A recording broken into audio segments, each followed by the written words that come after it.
In her previous life, she couldn't get her family's love. Unexpectedly, she was reincarnated as a cute lizard hatchling. She just wanted to find a peaceful retirement home, but was adopted by the Duke of the Black Dragon family, becoming the little princess doted on by a group of villains. She opened her eyes and found herself in her favorite novel. Before this, the girl was always unloved by her parents, treated as invisible since childhood. No matter how hard she tried to please her family, they would never give her a second glance. They even despised the things she bought with her scholarship money as too cheap. Her two younger brothers also mocked and ridiculed their sister. The family wouldn't even take her along when visiting grandmother, claiming these matters had nothing to do with her. They told her to carry her own things and quickly get back to her dorm. The cold and heartless words deeply hurt the girl's heart. Unable to receive love, reading novels became her only pleasure. In the books, the heroine was loved by everyone. This was what the girl had always longed for. The girl often fell into self-doubt. Why doesn't anyone like me? Is it because I'm not good enough? How nice it would be if I could also be loved by my family. The girl fell asleep while reading the novel. Unexpectedly, she opened her eyes and became a little ball of fluff, looking at the room full of black dragon decorations. Her intuition told her she had entered the Edom family in the novel. This family was also called the House of Dragons. The current family head had made a contract with a black dragon. Drinking dragon blood would grant them immense power, but it also came with the side effect of going berserk. Every time their magic went out of control, they would want to slash people. According to the novel's cliche, only the heroine's evolution could calm the berserk person. Thinking that she had read the novel hundreds of times, it wouldn't be too much to be the heroine, right? With this thought, the girl walked to the mirror and declared, "Please immediately start my pink-haired highlight moment." No, wait, did I dye my hair pink after coming here? I clearly remember the heroine had black hair. Looking at the pink little ball in the mirror, it took her a while to remember. The pink ball was called Erin, an illegitimate daughter from a collateral branch. At the New Year's banquet when she was 5, she accidentally transformed into a lizard. She was questioned about her impure bloodline and kicked out of the family. A feeling of grievance immediately welled up in her heart. She gulped down 90-degree salt soda. A nearby maid, worried that Erin might burn herself, hurriedly ran over. Erin's eyes were shining as she praised how delicious the salt soda was. The maid lovingly wiped the foam from the corners of her mouth. This maid was called Myra. She was Erin's personal maid, and the only one who treated the girl like family and cared for her. She gulped down 2 more mouthfuls. "Is there a banquet tomorrow?" Hearing that tomorrow was the New Year's banquet, the girl spat out a mouthful of salt soda. "How unlucky am I to be kicked out right after coming here?" Erin instructed Myra to take the remaining salt soda back to her room. She herself strode with her long legs to the study, wanting to choose a place that would feed her before being kicked out. Pushing open the door of the study, she saw a man reading in front of the bookshelf. His hair was as beautiful as the starry night sky. His golden pupils were like a room full of glittering treasures. The man was Elmer, the heir of the Edom family. His dazzling beauty made Erin unable to open her eyes. As if that wasn't enough, he turned and smiled at her. "Do you know where the books on divine magic are?"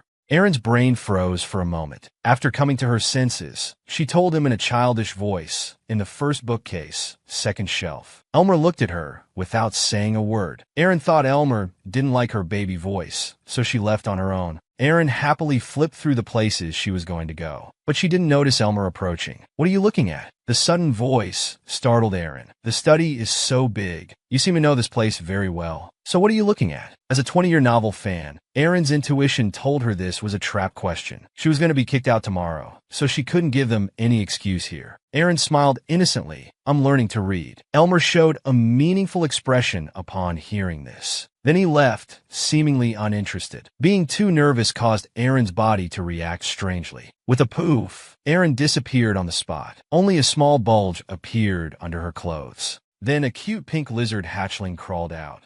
According to the original plot, she was supposed to turn into a lizard at tomorrow's New Year's banquet. She almost got kicked out early. But how could she turn back? Erin struggled to bite her dress, trying to hide before turning back into a human. At this moment, she accidentally saw a ring dropped on the ground. It was shiny and looked valuable, but it also looked familiar. Then she remembered, wasn't this the ring Elmer was wearing just now? The next second, Elmer appeared at the door. He saw a pile of clothes moving on the ground. It would occasionally be startled by his voice. Elmer suddenly squatted down. He lifted a corner of the skirt. A soft and cute little ball awkwardly greeted him. Elmer chuckled. "What game are you playing?" "I'm picking up a ring." "Did you find my ring?" Aaron held out the ring with both hands in front of him. "It fell onto the bookshelf. I picked it up and cleaned it," looking at the ring that was polished to shine like a diamond. "This ring is very important to me. That's why I hurried back to look for it. But you flipped your entire skirt over just to pick up the ring. Thank you very much." Aaron knew he didn't like physical contact, so she carefully tossed the ring into his hand. She absolutely couldn't touch his hand. Elmer's eyes flickered at the scent on the ring. At this moment, Aaron just wanted to return the ring and leave quickly. Watching her fleeing figure, the man's gentle demeanor changed, smiling dangerously. Aaron arrived at the New Year's banquet hall. Family members of all sizes gathered here. Thinking about how she would be publicly humiliated at the New Year's banquet, Aaron felt hopeless. Fortunately, she had noted down the orphanage's location last night. She also collected valuable items as reserve funds while wandering around. Even if she really turned into a lizard, she could be a rich lady at the orphanage with these. With the guard's shouts, the room suddenly fell silent. The direct members of the Edom family made a dazzling entrance with overwhelming pressure. The old man in the lead was the 12th generation head of the Edom family. Beside him was his son Elmer. The remaining two little ones were his son's sons, Turan and Killian. Aaron couldn't help but clench her fists. They were the ones in the Edom family who inherited the purest dragon blood. At this most solemn moment, Elmer surprisingly smiled and greeted her. The crowd buzzed with discussion. To avoid drawing more attention, Aaron awkwardly waved back as a response. Her cute appearance made Elmer's heart skip a beat. Then, at the family head's signal, the New Year's banquet officially began. The butler read out the names on the list. Everyone needed to present their personal annual plans. The fat man whose name was called was shaking as he reported to the family head. The Duke impatiently interrupted him. "You spend money every day on drinking and women. I heard you even borrowed money in the family's name." The man cried out in justice. "I just wanted to educate the women in the shop about physiology." "Then tell me, how have I wronged you? You've tarnished the Edom family name. Guards, take him away. Behead him." The annual New Year's meeting was the Duke's occasion to discipline the family. Seeing this, Aaron felt extremely nervous. Would a 5-year-old child like her also have to report? Just as she was relieved that there were too many family members to call her, the Duke called out, "That little fluffball, what's your New Year's wish?" Aaron screamed internally, "Go to the orphanage," but she couldn't say it. "I might as well turn into a lizard now." Aaron stuttered that she wanted to leave the family. The whole family was bewildered. The Duke looked confused. Aaron uncontrollably said, "I know the secret of my background." Under the old man's questioning, Aaron was about to tell the truth, but was interrupted by a guard coming in. "The mine in Ephemera City has collapsed. Several workers and managers are trapped inside." The Duke, with a headache, scolded, "What has the safety management been doing?" Then he glanced at Aaron and announced the postponement of the New Year's meeting. Before leaving, he pointed at a few people. "Clean your necks and follow me obediently." "Still want to say something?" He directly drew his personal great sword. "Do you want me to clean them for you myself?" Aaron stood alone in the hall, trembling uncontrollably. She explained that she had no handkerchief and was afraid the old man disliked crying children. She could only wipe her tears and borrow handkerchiefs, saying even used ones were fine. The old ladies all said they would lend her theirs, but a smelly man beat them to it, offering his handkerchief. As Aaron was about to take it, a large hand snatched it away. The old man coughed awkwardly. "When did I tell you to clean your neck? You're such a small fluffball.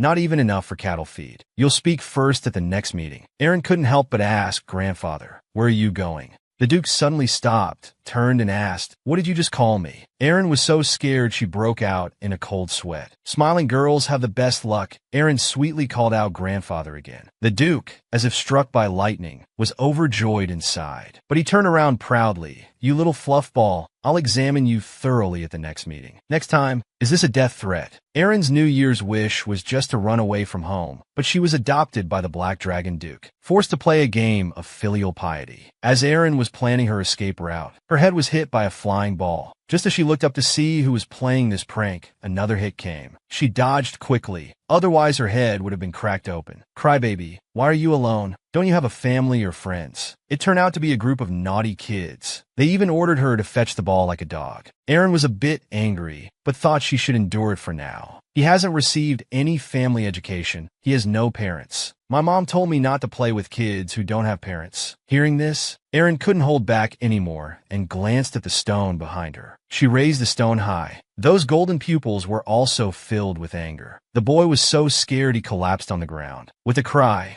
the frightened boy called for his mom and demanded Erin pay compensation. Erin, full of anger, rolled up her sleeves and said, "Go ahead, try it." She mocked the boy. If parents raise a child like this, they might as well be dead. A friend advised, "Boy, you'd better leave first. That kid is unpredictable. Who knows what she might do?" The stone that had been put down was picked up again by Erin. "You opportunists want to die. I'll grant your wish." Everyone fled in panic. Erin lowered her head sadly. She felt like an ugly duckling. No matter how excellent she was, her father ignored her. Her mother was a cold bystander. Even her brother could bully her at will. Though they were all family, both chicken legs always went to her brother. Whenever there was an argument, it was always her fault. A cat's meow brought her back to her senses. Looking at the cute kitten beside her, her sad heart seemed to be healed. "Do you want to be my friend?" Erin squatted down and asked happily. Although she had just shown off, what if they demanded compensation? Suddenly the cat ran away, bringing back its kittens. Watching them play happily, Erin became sad again. But seeing the cat affectionately nuzzling her, she smiled happily again. Erno watched this scene, thinking, what an interesting child. When she was bullied, he thought she would cry. He didn't expect her to pick up a stone to fight back. When he came to the library to check the orphanage list, he found it very strange. After all, many people would try to benefit from the Edom family. A child from a branch family actually wanted to run away, so he deliberately dropped his ring then. He didn't have much expectation, but thinking of her cute appearance holding the ring and the aura on the ring, he decided to give her some rewards and punish those who didn't raise their children well. At the second meeting, Erin was the first to speak. She sadly found that the audience seemed to have increased, but she was fully prepared to leave home. So when the old man asked about her reason for leaving, Erin was about to reveal the mystery of her birth. Erno announced to everyone that the child was his daughter. As the heir of the Black Dragon family, Erno was an extreme hedonist. If he couldn't feel joy, he would create it. Erin knew if she wanted to get by, she had to shout loudly, "Dad, I love you." Erin told herself not to have expectations. She originally planned to wait until her crazy dad lost interest, then take his money and island and run away. But those brief and warm hugs made her indulge. If he lost interest in her, what kind of darkness would await her? Never having received love, the daughter could be taken away anytime, killed, treated as a toy. Madness. Could they walk towards a happy future of mutual redemption? The girl transmigrated to the dragon family. She would turn into a lizard when excited. At the second New Year's meeting, Erno announced to everyone that the child was his daughter. As the heir of the Black Dragon family, he liked to treat people as wives, often discarding them after use. Erin, who valued her life, just wanted to stay away from this man. But facing the man's warm, sunny smile, her heart couldn't take it. The Duke saw through his son's prank, telling him to get out immediately. Facing his old father's anger, Erno smiled shamelessly. "I'm here to see my daughter." Erin glanced at the man, not understanding why he would make such a joke. But with these two heavyweights fighting, she couldn't afford to offend either. Erin was so scared she almost soiled herself. "Lizard, if you don't believe me, you can ask my daughter yourself." Then he whispered to Erin, "Elderly people are often suspicious. So can you tell him who I am?" Faced with the man's veiled threat, Erin reluctantly said, "This is my father." The Duke was so angry he nearly had a heart attack. His unfilial son never behaved at the annual banquet. Last year he brought a male lover. This year he kidnapped someone else's daughter, and she was just a little furball. Everyone was discussing that poor child, they said, predicting she'd be kicked out within half a year. They also said when the game ends, he'd give her enough money to buy an entire island. Erin, munching on seeds, was secretly delighted. Such a good deal, she just needed to play along. In half a month, she could be lounging on an island. What a heavenly part-time job. Erin clenched her fist, determinedly eyeing the man's thick thigh. "I'm holding on tight." Erno looked at Erin. Then he lifted her high. "My plan this year is to be a good father. The Duke was so angry he spat out his 1982 Lafite. He immediately declared the New Year's meeting over. Aaron looked at the fuming Duke, begging grandfather not to be angry. Her soft and cute appearance struck the old man's heart. Red-faced, he shouted, "I'm not angry," and flew away like a fleeing corpse. Aaron gazed tenderly at the little bundle. Let's go back to Aaron, who was supposed to leave on New Year's, had now become the fake daughter of a crazy man. But where was he taking her? Didn't he hate physical contact the most? She thought he'd dump her as soon as they left the banquet, but he walked so carefully to avoid jostling her, as if he was holding a priceless treasure. Aaron knew clearly the man was just treating her as a toy. If she just played along and waited for the game to end, like in her past life, if she didn't expect anything, she wouldn't get hurt. Even so, this warm embrace made her reluctant to let go. The tight hug made Aaron pause. Then he showed a meaningful smile. She had just wanted to find a safe place to survive, but encountered a crazy Duke who wanted to play father-daughter. In the morning, Aaron was awakened by calls of daughter. Every day with messy hair, she enjoyed the man's caresses. She saw a man, smiling brighter than the sun, sitting by the bed. A week had passed since the New Year's meeting. Aaron woke up every day in a 200-square-meter bed, eating a luxurious $998 breakfast, enjoying the doting from her cheap dad. But why did he insist on feeding her himself? Aaron ate the food from the spoon with tears, mumbling that the food was delicious. "Daughter, what do you want today?" Aaron, struggling with her bread, wondered if he liked giving gifts. Aaron put down the bread and stammered that she wanted a bank account. Aaron learned that the banks here were operated by the Magic Tower. They used magical barriers to protect accounts, only allowing the account holder to access the secure vault. Although her cheap dad seemed willing to give her the stars and the moon, Aaron was already tired of this fake love. Since he wanted to play the role of a doting, caring father, she would cooperate and act like an obedient daughter, quietly waiting for the day she'd be kicked out. Aaron needed an account, not wanted to be treated as a one-day wonder when she was kicked out. Aaron stroked his chin, pretending to think, glancing at his daughter, who was feigning affection. He smiled playfully. "It seems my daughter is eager to get rid of me." Aaron then stood up, smiling. He extended his hand to Aaron. "Then let's go now." On the bustling street, Aaron watched his daughter happily weaving through the crowd. For the first time, he felt truly content. He casually pointed to a nearby toy store, asking Aaron if she wanted to take a look. Aaron waved her hand, saying it wasn't necessary. After all, those were things only cherished children could have. Aaron looked at his daughter with heartache. He then lifted her high and marched towards the toy store. With a bang, Aaron entered, carrying his embarrassed daughter. He lectured her, telling her to say what she liked. He casually tossed $100 million to the owner, grandly asking him to wrap up all the toys in the store. Aaron was stunned speechless, insisting she didn't need toys. Seeing his daughter still refusing, Aaron turned to discuss buying the store with the owner. Frightened, Aaron hurriedly went to pick out toys, silently criticizing the wasteful man. The next second, she held up a doll, saying she had made her choice. She excitedly said the doll looked like her father, and it was her favorite toy. Aaron crouched down, looking at the tiger in front of him, then at Aaron. He asked the owner how many of these toys were left. Learning they were all here, and he was the first customer, before the owner could finish, Aaron snapped his fingers. The remaining little tigers burst into flames.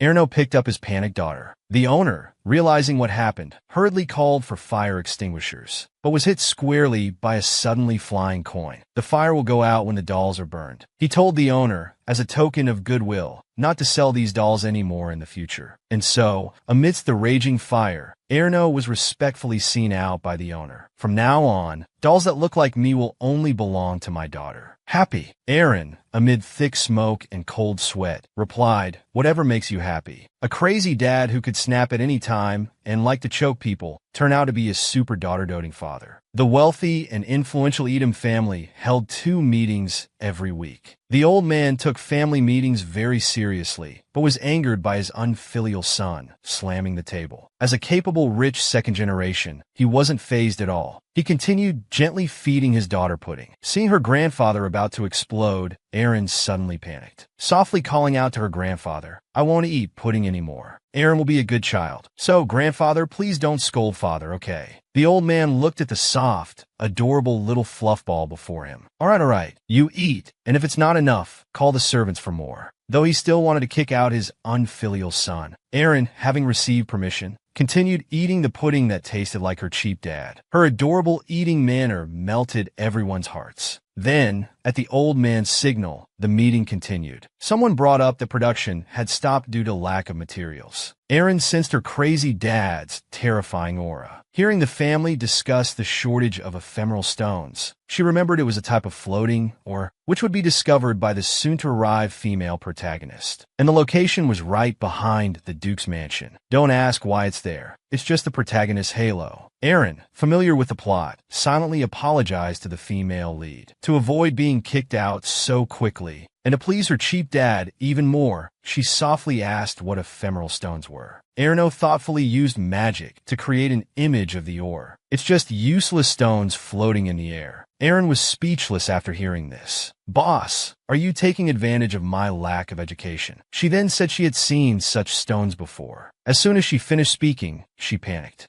The meter-thick conference table was smashed in half with one blow. The terrified Erin was protected in Erno's arms. The others, realizing what happened, excitedly surrounded him with questions, but were swept back by one of Erno's glances. They all retreated dozens of meters in fear. The old man pushed through the crowd, asked Erin where she had seen the ephemeral stones. Erin pointed out the window, behind the Duke's mansion. Everyone wasn't sure, but still sent people to investigate. Erno lovingly patted Erin's little head. How's my daughter know so much? The girl instantly trembled in shock. Amidst the commotion, a servant rushed in to report. The old man then realized that his son's daughter had been in such a place. He immediately ended the meeting and rushed to handle the matter. Erin watched the old man hurry away. Is the female lead coming? Then I'll be kicked out soon, right? The inhumane mansion, the gentle and handsome maids and butler, and the endless pocket money. Erin looked at her outstretched hands turning into lizard legs, and her cheap dad calling her a dirty reptile. What a human tragedy. Better to take the money and run quickly. Erin laughed awkwardly. Erno was confused. He carried the uneasy little bundle back to the room. Hearing his daughter say today's pudding was delicious, he said she could have it any time, and he'd feed her as many as she wanted. But he knew this scene of father-daughter affection was about to end. The female lead's arrival would shatter this illusion. A supporting character is always a supporting character. Erin secretly made up her mind. I absolutely won't cling to her. Listening to the man's gentle lullaby,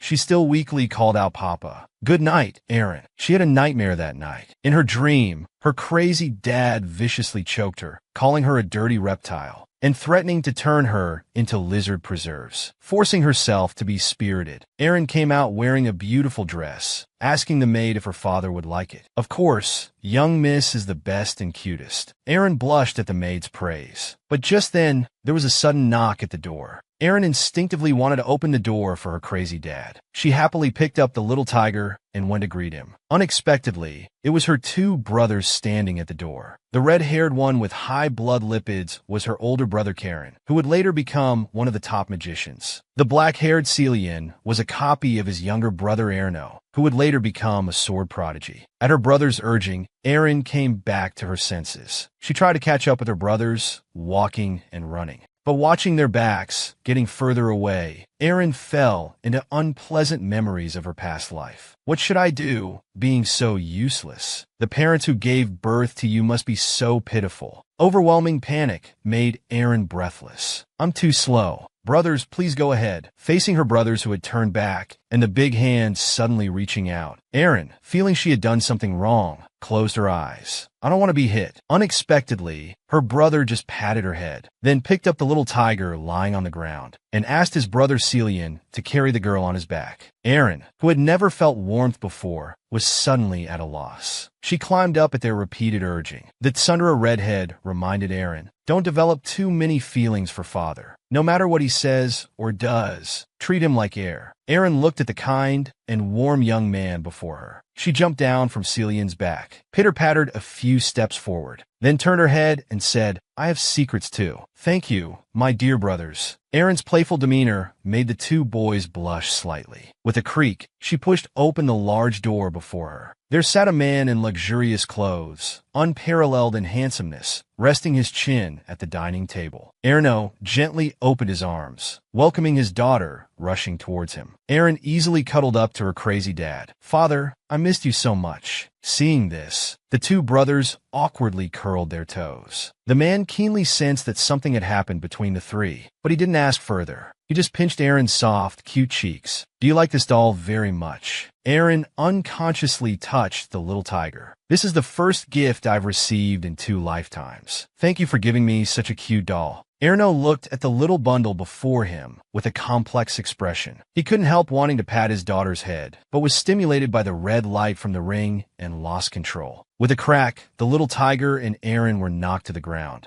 Erno painfully clutched his head, telling his 2 sons to take Erin and leave quickly. Erin looked at her father in terror. He seemed to be forgetting the secret of the Edom family. Once magical power goes out of control, it would produce a desire to kill. People called this berserk father. Erin desperately stuffed things into his mouth, whimpering, please eat more, and you won't be angry. In the original story, even the ring couldn't suppress Erno's berserk state. His sudden rampage directly killed over a dozen servants. For this, he was confined by the old man in the deepest underground, becoming a true monster of the family. Looking at her father still suppressing his killing desire, Erin, familiar with the plot, couldn't remember anything at this moment. Hearing her brothers wanting to protect her and leave, Erin desperately tried to recall, wanting to find a solution. Suddenly, Erin ran out like a madwoman. Although it was crazy, but I can't bear to leave father. I want to save him. I don't need money or status. I just want father's warm hand to linger on my head a moment longer. Erin ran to the warmest place in the courtyard. She found the red fruit mentioned in the book. It was a gift from the man's wife to him, once accidentally discovered by the 2 brothers. They successfully extracted from the fruit a potion that could alleviate the berserk state. Erin took out her little savings from her pocket. It was full of reserve money she had scavenged from everywhere. But now Erin threw it on the ground without hesitation.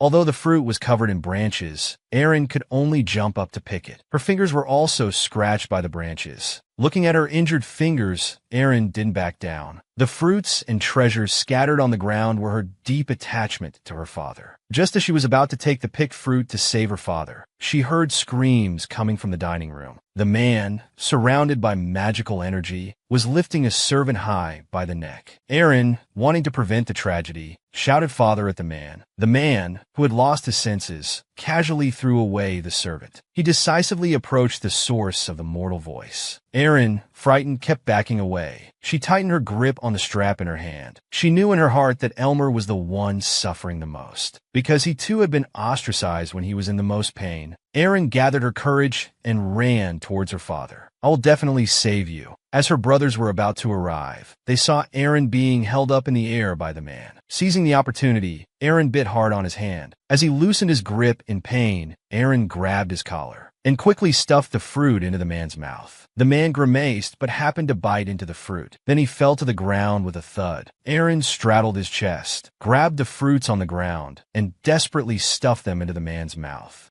As the magical energy gradually dissipated, Erno's breathing became calm. Erin, still afraid it wasn't enough, desperately picked up the scattered fruits on the ground, trying to make her father eat more. Tears fell like broken beads. Angry people are scary. I don't want to see that again. Suddenly, a large hand stopped her, gently calling out Erin. Looking at her disheveled father, Erin could no longer hold back her tears. She suddenly threw herself into her father's arms. Erin will be good. Please don't get angry. Erno gently comforted his battered daughter. It's okay now. How could Dad ever be angry at Erin? Looking at the damaged doll not far away, the exhausted Erin's vision went dark. Before falling asleep, she still thought of the little tiger. That's the gift Father gave me. It can't be replaced. In this world, there will be many people you have to love, but I hope my company will make you feel less lonely. Erno looked at the sleeping Erin and couldn't help but reach out to check her breathing. He was relieved to find that his daughter wasn't seriously injured. Brother Karen was very confused. If that kind of fruit could suppress the berserk state, how did this child know? I don't know, my daughter has many secrets. As Erno stood up to carry Aaron back to her room, he noticed the little tiger with loose threads not far away. Remembering it was his daughter's favorite toy, he regretted burning all those toys. Just then, his brother noticed Cillian hiding and watching behind the door. He told him it was okay now and asked him to come over quickly. He casually tossed over the bag containing the red fruits, asking his younger brother to take them to the lab for research. He himself followed closely behind Erno, hesitating to speak. Father, let this joke end here. He even helped you this time. Karen, emboldened by Renee Lou's courage, spoke loudly from behind, but was coldly rejected by his father, who told his son not to make him repeat himself. Karen looked at his father in disbelief, reluctantly bowed, and took his leave, wishing his father a safe journey. Lying on the bed, Aaron, under the care of servants, no longer looked as disheveled as before. But this made Erno's feelings even more complicated. This was originally just a boring pastime, but seeing her hurt made him feel very sad. He remembered what his wife once said: even if he was scary, the children would still love him. He didn't believe it and criticized his wife for being an idealist. His wife was so angry she wanted to punch him. She originally wanted to have a daughter to tame her husband, but she passed away along with that child. Aaron, who had slept for 49 days, finally opened her eyes on the 50th day. She immediately shouted, "My gems," and jumped out of bed. Amidst the chatter of the maid Myra, she learned that she had been unconscious for a long time, and during that time they had brought back a child. Yes, you guessed it, that child is the female lead in the book. Sharnai Adam, if someone were willing to give you 100 million to transmigrate into a book as an unloved supporting character,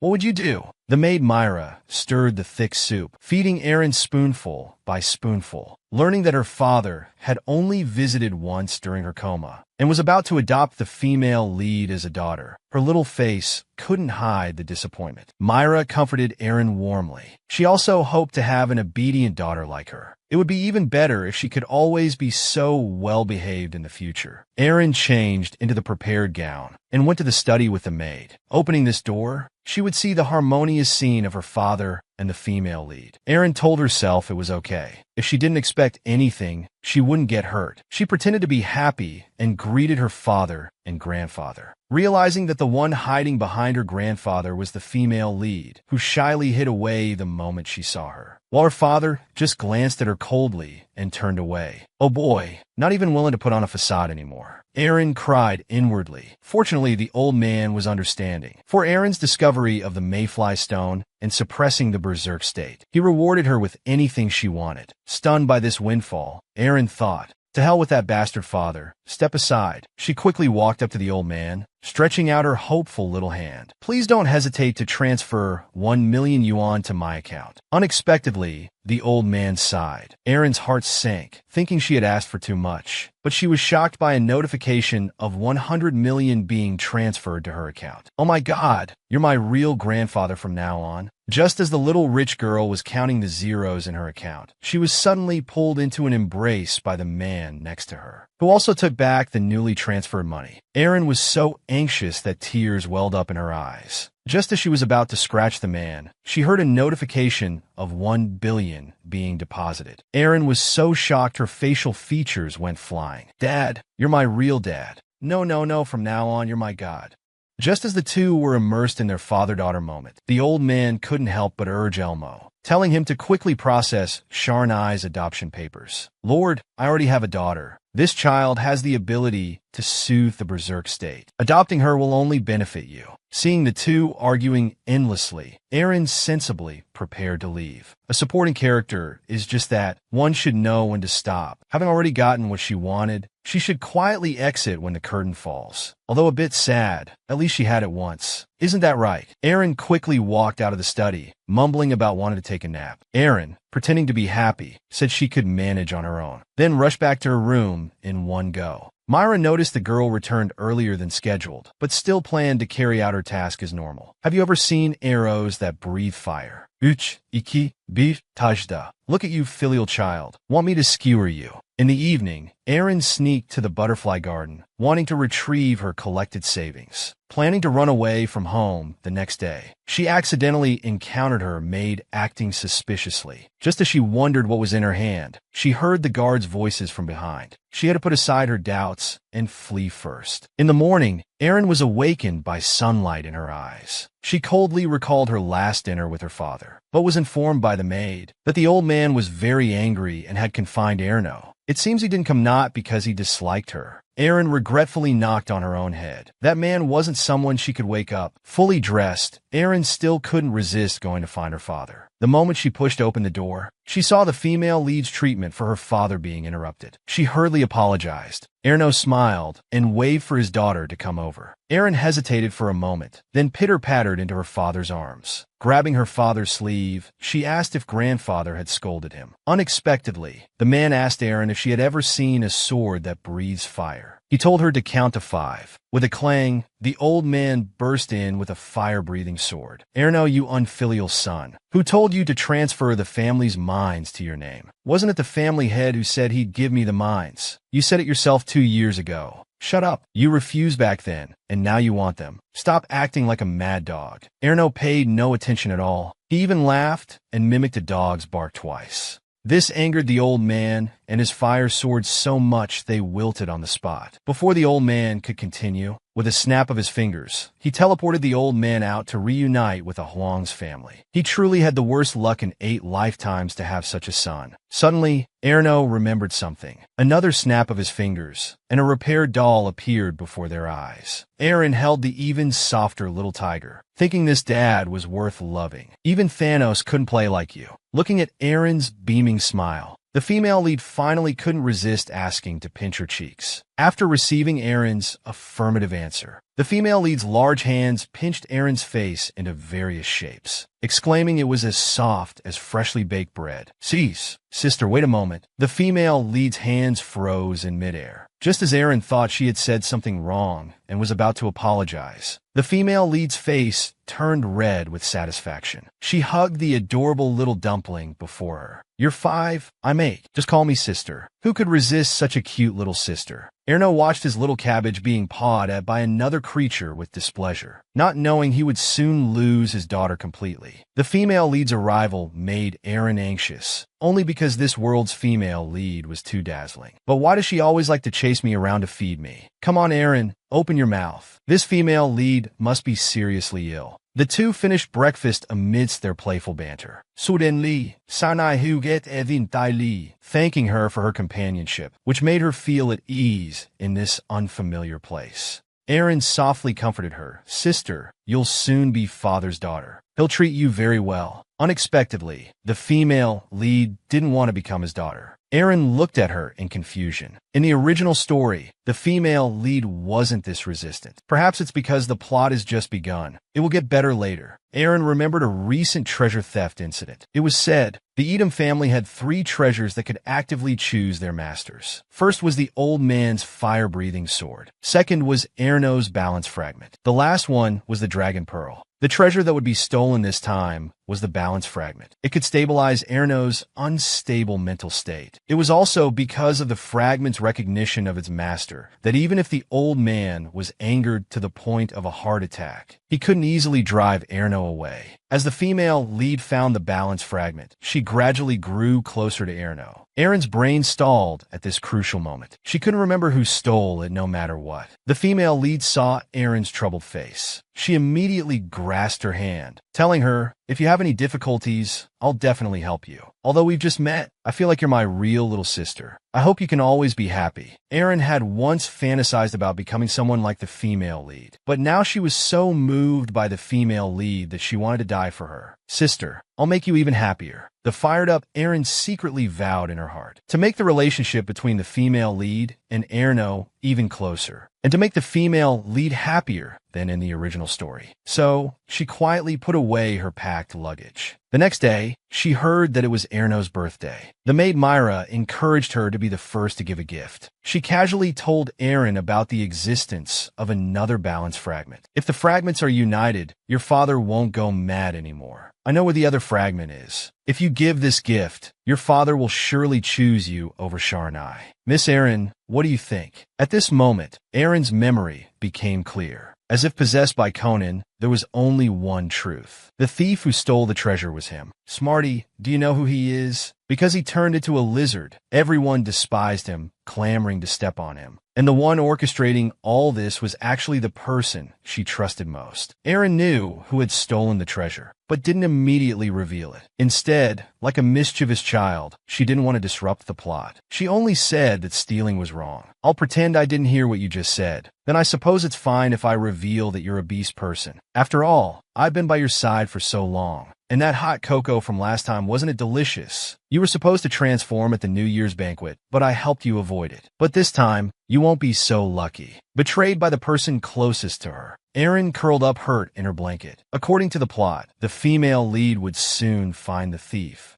and follow the predetermined path of being everyone's favorite. But for her, finally having a reason to stay, it all turned to bubbles at this moment. Why is my life always like this? Aaron, leaving in the morning, heard people's discussions. Lost in thought, she was interrupted by the suddenly appearing butler. You need to come with me somewhere. Aaron realized her beast person identity had been exposed. She then followed the butler to the council hall, standing alone in the middle, waiting for judgment. From now on, answer my questions honestly. I heard you colluded with someone in black clothes and stole this guy's earring. Aaron straightened up at these words, instantly realizing Myra wanted to frame her. He also said you're a beast person. What's going on? Answer me truthfully. Is it true or not? Aaron wanted to clarify she was a beast person, but without Tolden. Unexpectedly, a familiar strange feeling came over her. Her vision became distorted. In a daze, she saw the maid's ugly face. Seeing her suddenly disappear, everyone was bewildered. Suddenly, a scream rang out. There's a lizard down there. The little lizard was already terrified. It frantically scurried under people's feet, causing disgust wherever it went. Everyone clamored to step on it. Suddenly, a big foot stomped on the little lizard's tail. The pain made the little lizard tear up. Unable to stop in time, its tail was forcibly torn off. Enduring the pain, it scampered up a thick, smooth stone pillar. The physical pain made it cry with grievance, not understanding why it had to suffer such treatment. Hurried footsteps came down from the platform. Ignoring the surrounding noise, the man gently reached out to catch her. Aaron, come down. But the little lizard knew he hated crawling creatures. He must be very disappointed. Through teary eyes, it saw a torn rag doll on the ground. That was the doll father gave me. In excitement, its paw slipped. It fell straight down from the high pillar. Am I going to die? But I don't want to die yet. Anywhere is fine. Please, let me leave this place. At the moment of impact, a golden light flashed. It actually disappeared on the spot. Aaron, lying on the doll, slowly opened her eyes.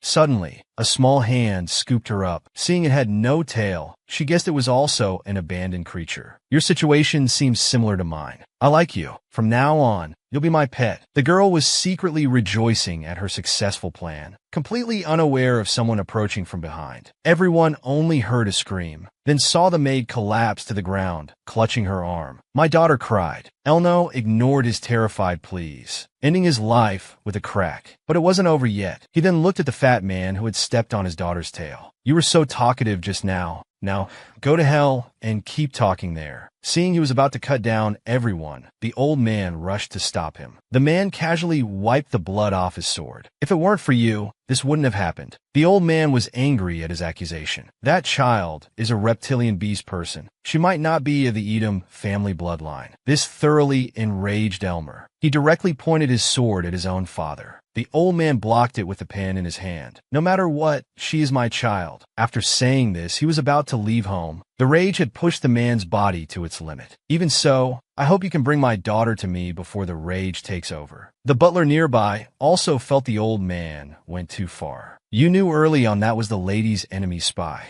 Even if you wanted to hear Miss Erin's answer, for a child who knows nothing, that was just cruel. The old man was speechless. Then, under the butler's arrangement, they began searching for Erin. Meanwhile, little she, who was unexpectedly picked up by the purple-haired boy, had actually arrived at the originally planned orphanage, now being called Little She by the purple-haired boy in front of her. Erin silently closed her eyes, afraid she might not resist jumping up and biting her. The purple-haired boy, named Lee Hark, future Magic Tower Master, loved experimenting on how many life and death situations humans must go through before actively seeking death. He was called a madman by everyone. Little she, I saved you, so you're mine now. From now on, you must always stay by my side. After arriving here, she kept trying to turn back into human form, but her body showed no response at all. The troubled Erin was often stabbed by Purple's words. Why is your tail broken? Were you abandoned by your parents? Or ostracized by your own kind? Indeed, all creatures are the same. They all reject the different ones. Erin then remembered that the boy in front of her had lived with countless prejudices since childhood. Just because he was exceptionally good-looking, with extraordinary magical talent, but had no parents. Then he reached out his hand to me,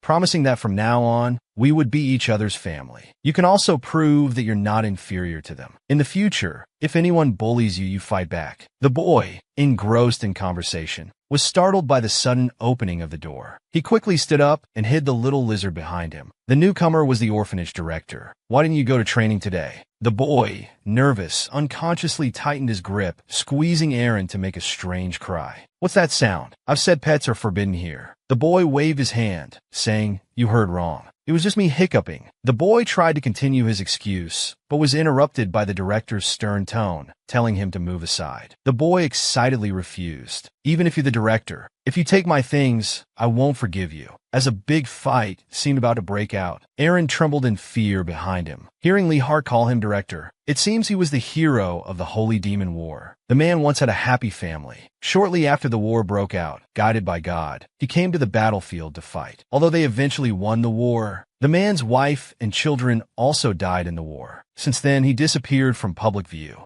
and established an orphanage. Seeing the two still arguing, Erin quietly jumped down from the table, stretched out her lizard legs, and started bowing vigorously to the director. Are you asking me to let you live in the orphanage? Erin nodded excitedly. It seems to understand human speech. The director looked at the sentient lizard before him. I'll allow you to keep it for now. Before leaving, he instructed Lee Hart to teach it well, and not to be late for tomorrow's training. Lee Hart, realizing what happened, excitedly knelt before the little lizard. Can the little lizard really understand what we say? It seems our fate was destined. He stroked the little lizard's soft belly. From now on, you can't leave me for a moment. If you try to escape, I'll chase you to hell and lock you up again. He then gave Little She a kiss on the face. Erin thought, this isn't a madman, it's a Yandera. Somehow she started missing her dad. The next day, when Lee Hart went to the cafeteria for food, people around started mocking him. The purple-haired boy, used to this, just wanted to finish eating quickly to bring fruits to Little She. I heard he used to be a slave. You know, the kind that licks their master's feet like a dog. Lee Hart calmly walked up to them and directly dumped his food bowl on the speaker's head. What are you lying on the ground for? So what you just said again. The boy shouted in fear. What did he say? The boy, not sparing them at all, casually raised some ice. Can't remember. Then let me help you recall properly.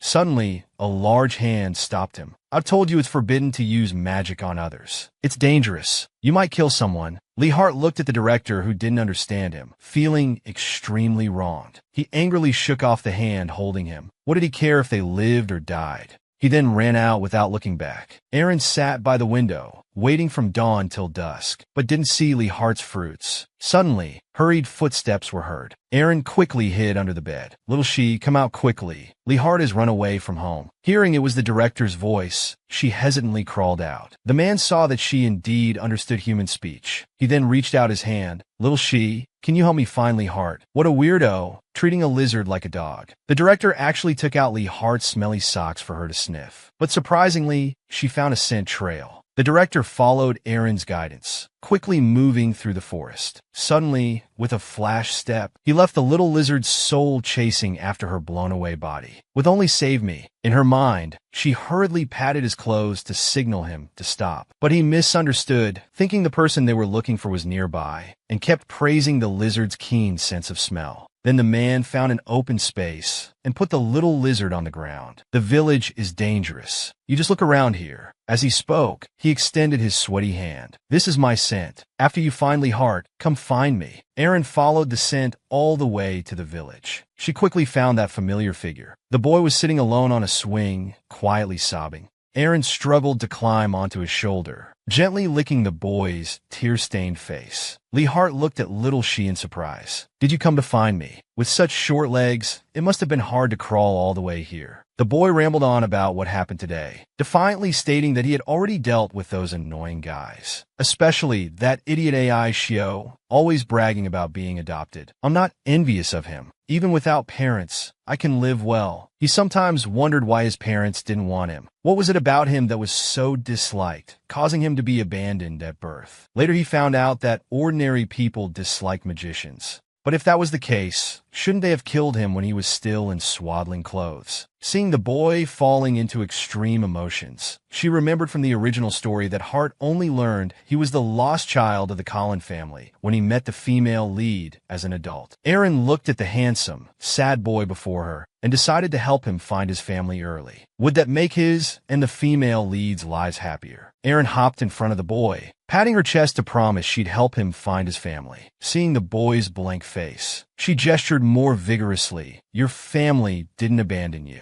Trust me. She then put one hand on her hip and pointed outward with the other. The director is still looking for you. She was confident that she had gestured so clearly. He must understand. But a simple "what are you saying?" left her utterly defeated. Seeing her dejected, the boy patted her head. Thank you, little She. You came specially to find me and listen to my troubles, right? You're such a kind lizard. Erin was about to say something, but was interrupted by a sneeze. Frightened, he thought the little lizard had caught a cold. He stood up to take her home, but the little lizard clung to his collar, signaling him to look back. The director was asking passersby not far away. Flynn glanced back quickly and ran over rapidly. Erin watched as the director, who came to find them, hugged the boy tightly. She smiled bitterly inside. At this moment, she envied the boy being held in the man's arms. Another day of missing her father. She had transmigrated to a dragon family, but was a lizard cub that could transform at any time. She had planned to run away after her crazy dad lost interest in her. Unexpectedly, she was betrayed by someone she trusted, forced to shed her tail to survive. On the brink of death, she encountered a crazy, beautiful boy.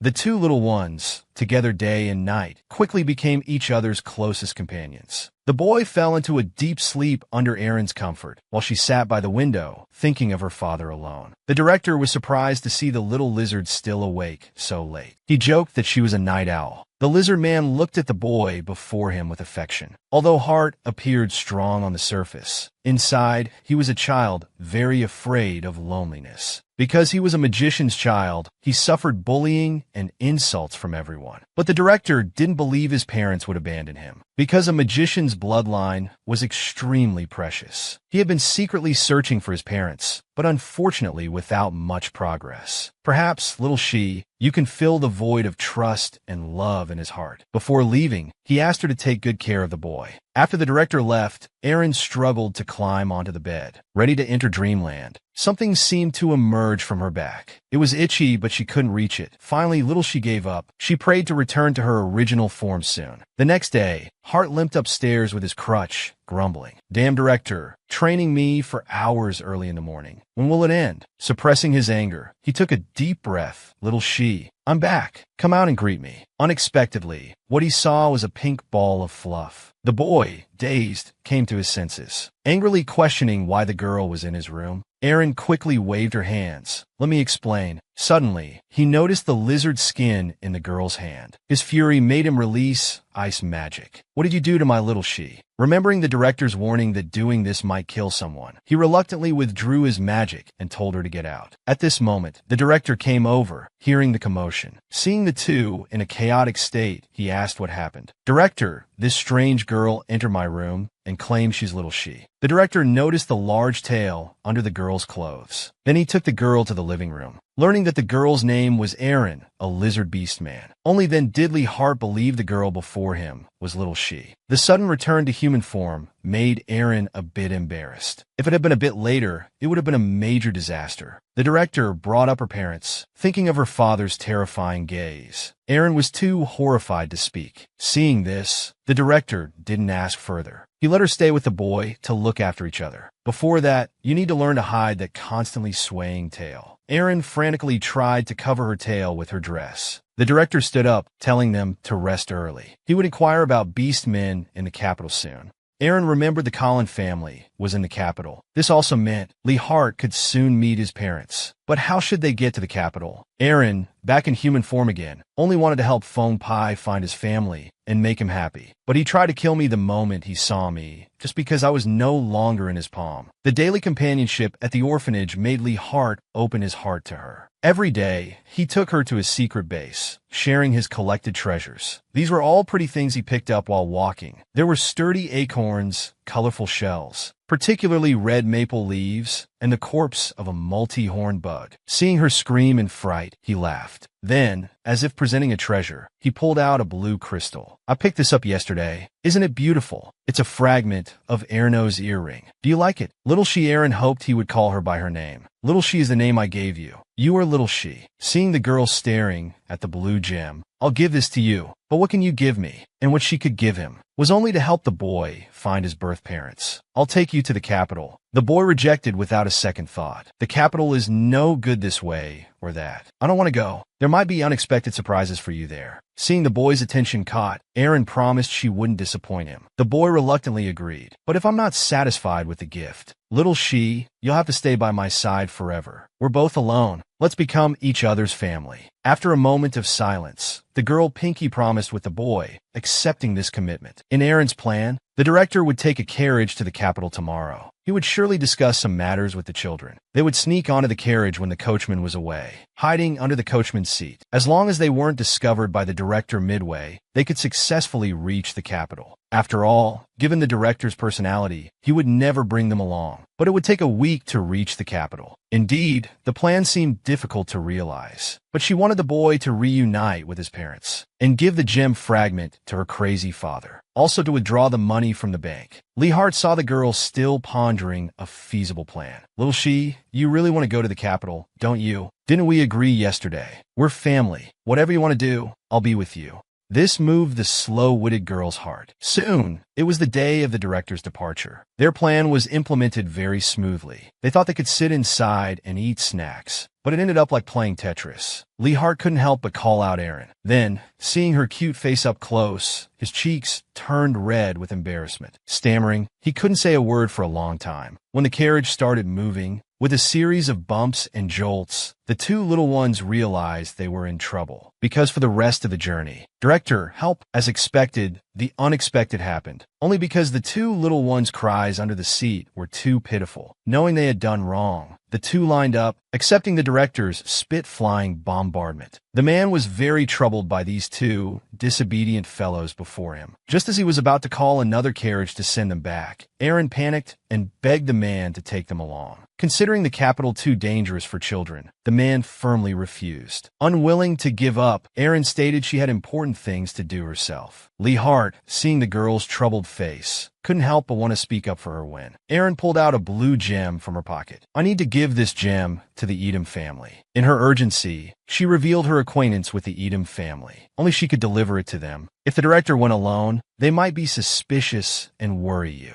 I'm really sorry. This thing is really important to the Edom family. Just as the director was hesitating, the coachman's urging voice came. Aaron panicked and hurriedly pleaded again. Sir, I'll be very good and obedient. Please, let me go to the capital with you. The director sighed helplessly. He told them to get in the carriage quickly as it was getting dark. Aaron excitedly was about to follow, but found Lee Hart standing still, not moving. His delicate little mouth revealed a hint of gloom. Meanwhile, far away in the capital, the Edom family was in a gloomy mood. The female lead, Sarnai, was helping the man suppress his mania. The long evolution treatment showed no improvement. Sarnai was very puzzled. Other family members were cured in 3 seconds, but this man was getting more and more irritable. Erno impatiently withdrew his hand, telling her not to waste time and go rest early. He met his two sons returning from outside, learning there was no news of their daughter. The irritable Erno had the urge to go on a rampage, only because he didn't want his daughter to see him angry when she returned. Passing by Aaron's room, he seemed to see that pink bundle who had just woken up, greeting him. As if waking from a dream, the man unconsciously walked to the bed and sat down. His prank out of curiosity, just because of the sand on the ring. At the New Year's banquet, he took her as a fake daughter. She even had to act out a father-daughter bond with him. He thought he could just discard her when he got bored. But when the man went berserk, unable to suppress his murderous desire, the girl ran towards him without hesitation. The man understood in his heart. She was his daughter, the daughter he was willing to love sincerely. Looking at the now empty place, "My dear daughter, where are you?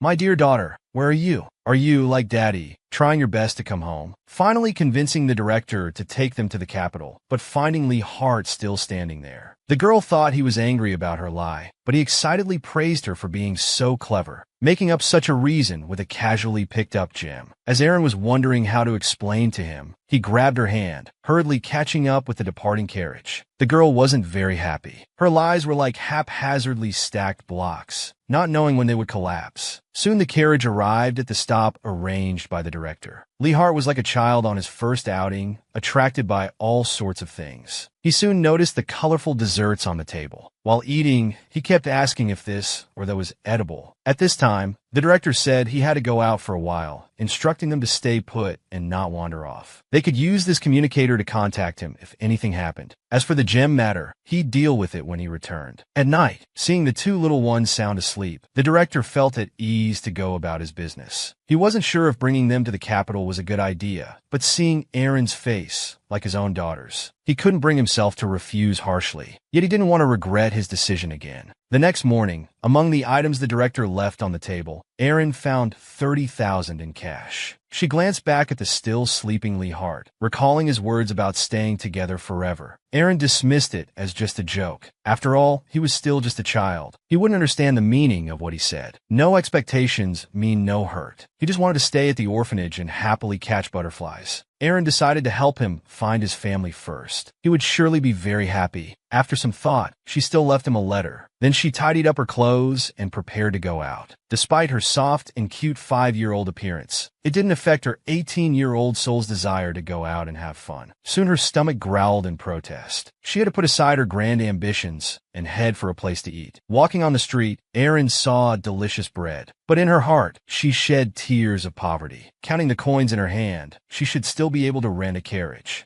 If the money wasn't enough, she'd get off halfway. Passing through a bustling street, Aaron heard another stomach growling. She turned to see a child squatting in a corner. He looked about the same age as Lee Hart, staring pitifully at the bread in her hand. Aaron looked reluctantly at her own breakfast, but still walked towards the boy. "This is plum sauce bread with egg. You can have it. If you don't like it, I can swap it for a mustard-flavored one. So which one do you prefer?" At this moment, the boy looked up, revealing his stunning beauty. Aaron was so shocked she stepped back. Dear readers, can you guess who he is? At this moment, Lee Hart, rather than finding his unknown family, hoped more that the little lizard would stay by his side forever. The wheels of fate led Aaron to meet the white-haired boy. Just because he was hungry, she kindly offered him a piece of mustard-flavored bread. Who knew he'd follow her all the way, even wanted to be her dog? Aaron suddenly realized that this silver-haired, blue-eyed child was not ordinary. After all, according to the author's style, such a breathtakingly beautiful face must be the male lead in the novel. Side characters don't deserve appearance descriptions, so this child before her must be connected to the female lead. No, she had to run quickly. She hadn't helped Lee Hart find his family yet, and didn't want to be caught by the Edom family. The white-haired boy looked at the bread in his hand, smiling ambiguously. Meanwhile, the old master was asking the butler about news of the girl. If that spy hadn't slandered the little furball, things wouldn't have turned out like this. That may be so, but you're not entirely blameless, master. The guilty old master immediately became angry and embarrassed. In the Edom family, we beat the children before talking.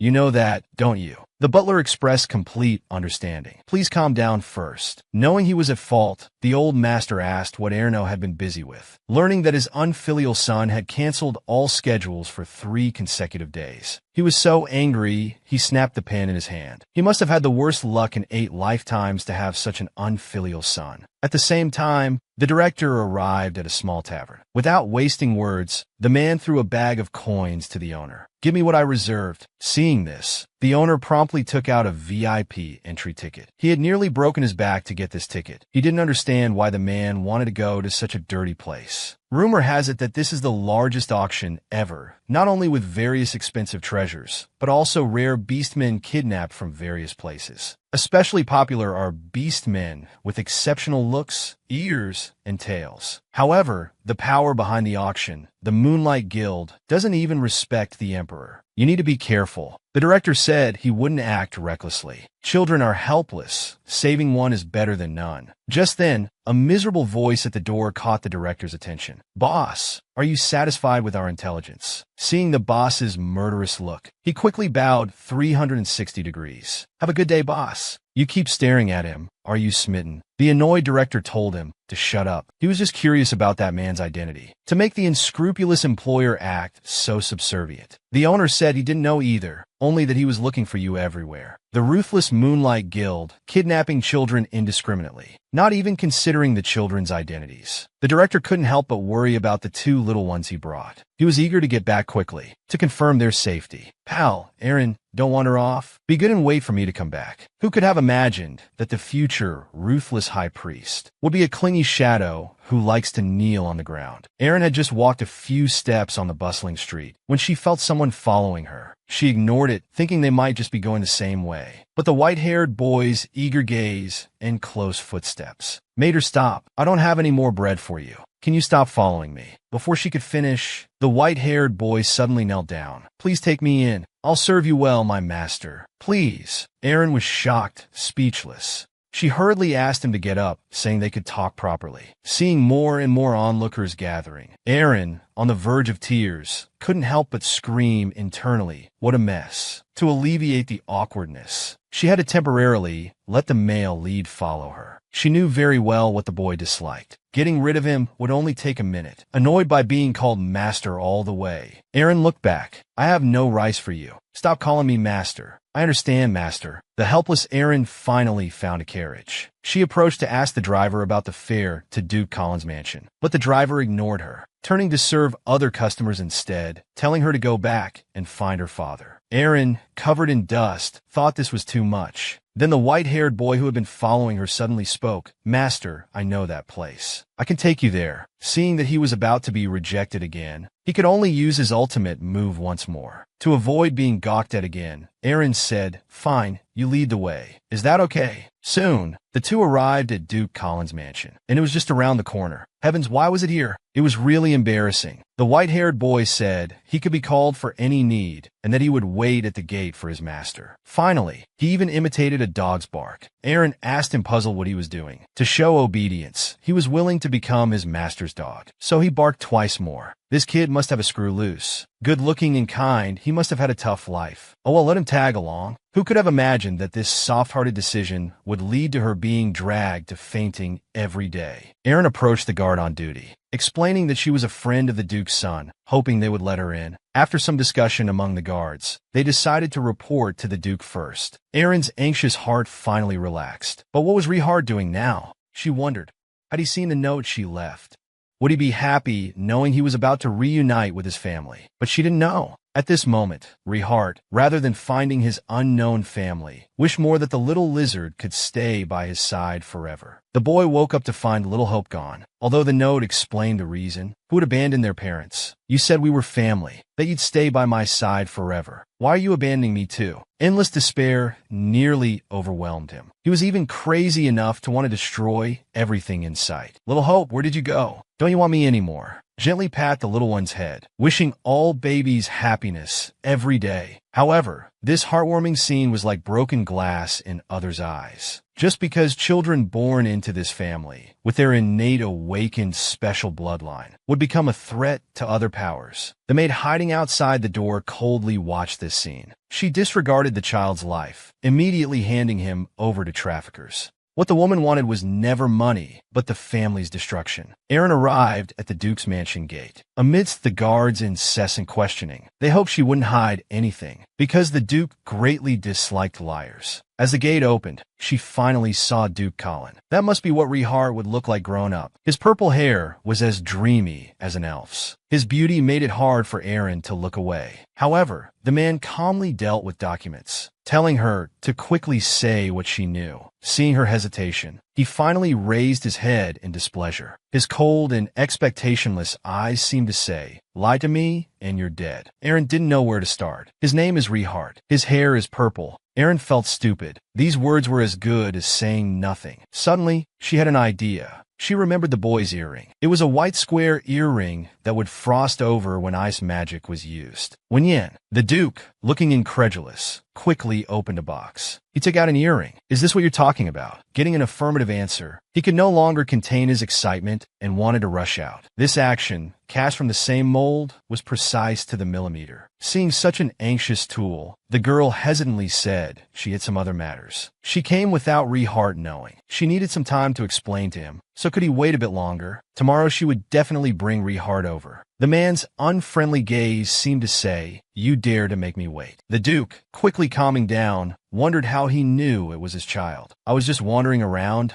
saw a missing person notice, and found the description matched my friend. So I came here." In the original story, the female lead saw the missing person notice multiple times. But the orphanage was too far from the capital, so the news never reached there, causing Rehart to only find his family when he came of age. Looking at the girl who treated him like a child, "For my son's sake, I'll believe you this once." He took out a communicator, asking her to send a voice message when ready. Tomorrow, he'd personally send a carriage to pick them up. He politely asked if she needed a ride back. "No need, my friend is waiting for me outside." As soon as Aaron left, the white-haired boy chased after her. "Master, have you finished your business?" "This time, thanks to you." "Thank you, but I didn't expect you'd really wait for me. Also, stop calling me master." As they spoke, the balance shard accidentally fell out of the bag. Watching the shard fly further away, Aaron panicked. The white-haired boy picked up the fallen shard first, saying he had these too. He even had 2 pieces. Then he cupped 3 shards in his hands and presented them to his master. "Look, they're all the same." Aaron was stunned. In the original story, only the protagonist could possess balance shards. Elno had 3 pieces. Rehart had 1. Of the remaining 3, 1 was missing, and the other 2 were in the hands of the future high priest. So the white-haired boy who likes mustard-flavored bread, he is accidentally transmigrated as the lizard hatchling of the Black Dragon family, now turned into everyone's favorite, being fought over by all. He reluctantly made a contract with the rich, reckless second generation. Unexpectedly, he was stolen away by the soft and cute one. The silly white-haired boy held the shards with a grinning face. "Master, these glass balls are all for you." Faced with the white-haired boy's ingratiating behavior, Aaron awkwardly refused repeatedly. "These things look like, but they're not the same, so you'd better keep them yourself." Thinking these things aren't anything good, she didn't want to be involved in any more danger. Is the white-haired boy the future high priest? Shouldn't he still be tortured by the high priest in the temple? Why is he following her relentlessly and always wanting to be her dog? In the original story, the male lead was determined, but what's with this little crybaby in front of her? Estimating they probably weren't the same person, so she let him follow her for now. But the unexpected dog bark made Aaron regret her recent decision. As the two arrived at their lodging, Aaron asked the white-haired boy to wait outside first. She needed to talk to her friend. As expected, he dropped to his knees. Aaron pleaded, "Please don't kneel. Just stand there and wait for me for a bit." Approaching the door, Aaron was still a bit nervous. After all, she left without saying goodbye.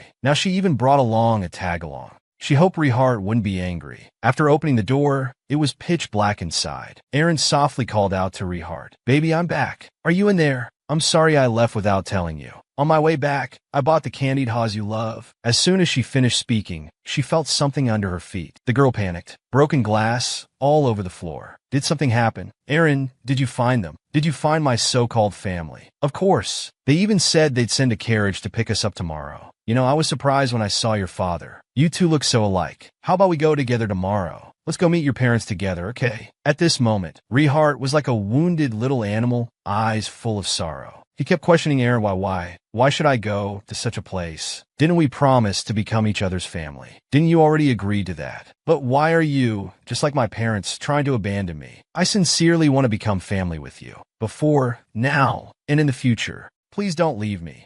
Aaron had always thought that the boy was just afraid of being alone, saying he wanted to keep her by his side for life. Was just two lonely people comforting each other. He no longer dared to have expectations for anyone. This was the world in the book, and he had always been just a visitor. I'm not lying to you, and I'm not abandoning you, and I really do like you. Your family loves you even more than I do. Your parents didn't abandon you. They just lost you because bad people stole you away. They accidentally lost you. They've been searching for you nonstop, hoping you were still alive. My dear Rehart, let's go home together tomorrow and see, okay? At this moment, the boy's tears fell like broken pearls, dripping onto the baby's little face. Xin, you're lying to me, aren't you? This is a beautiful dream you've woven to abandon me, right? Meanwhile, still thinking of his son, Duke Clin learned from his subordinates that the beast man hadn't lied. The man caressed the photo of his son, Rehart. My darling, thank you for still being alive. Dad misses you so much. A lizard hatchling he saved by chance would become a lifelong, inseparable bond. Xin, we'll still be family, right? Getting the girl's affirmative answer, Rehart finally emerged from his sorrowful emotions. Wiping the tears from the corners of his eyes, he confirmed with the girl again. Even if Duke Clin is really my father,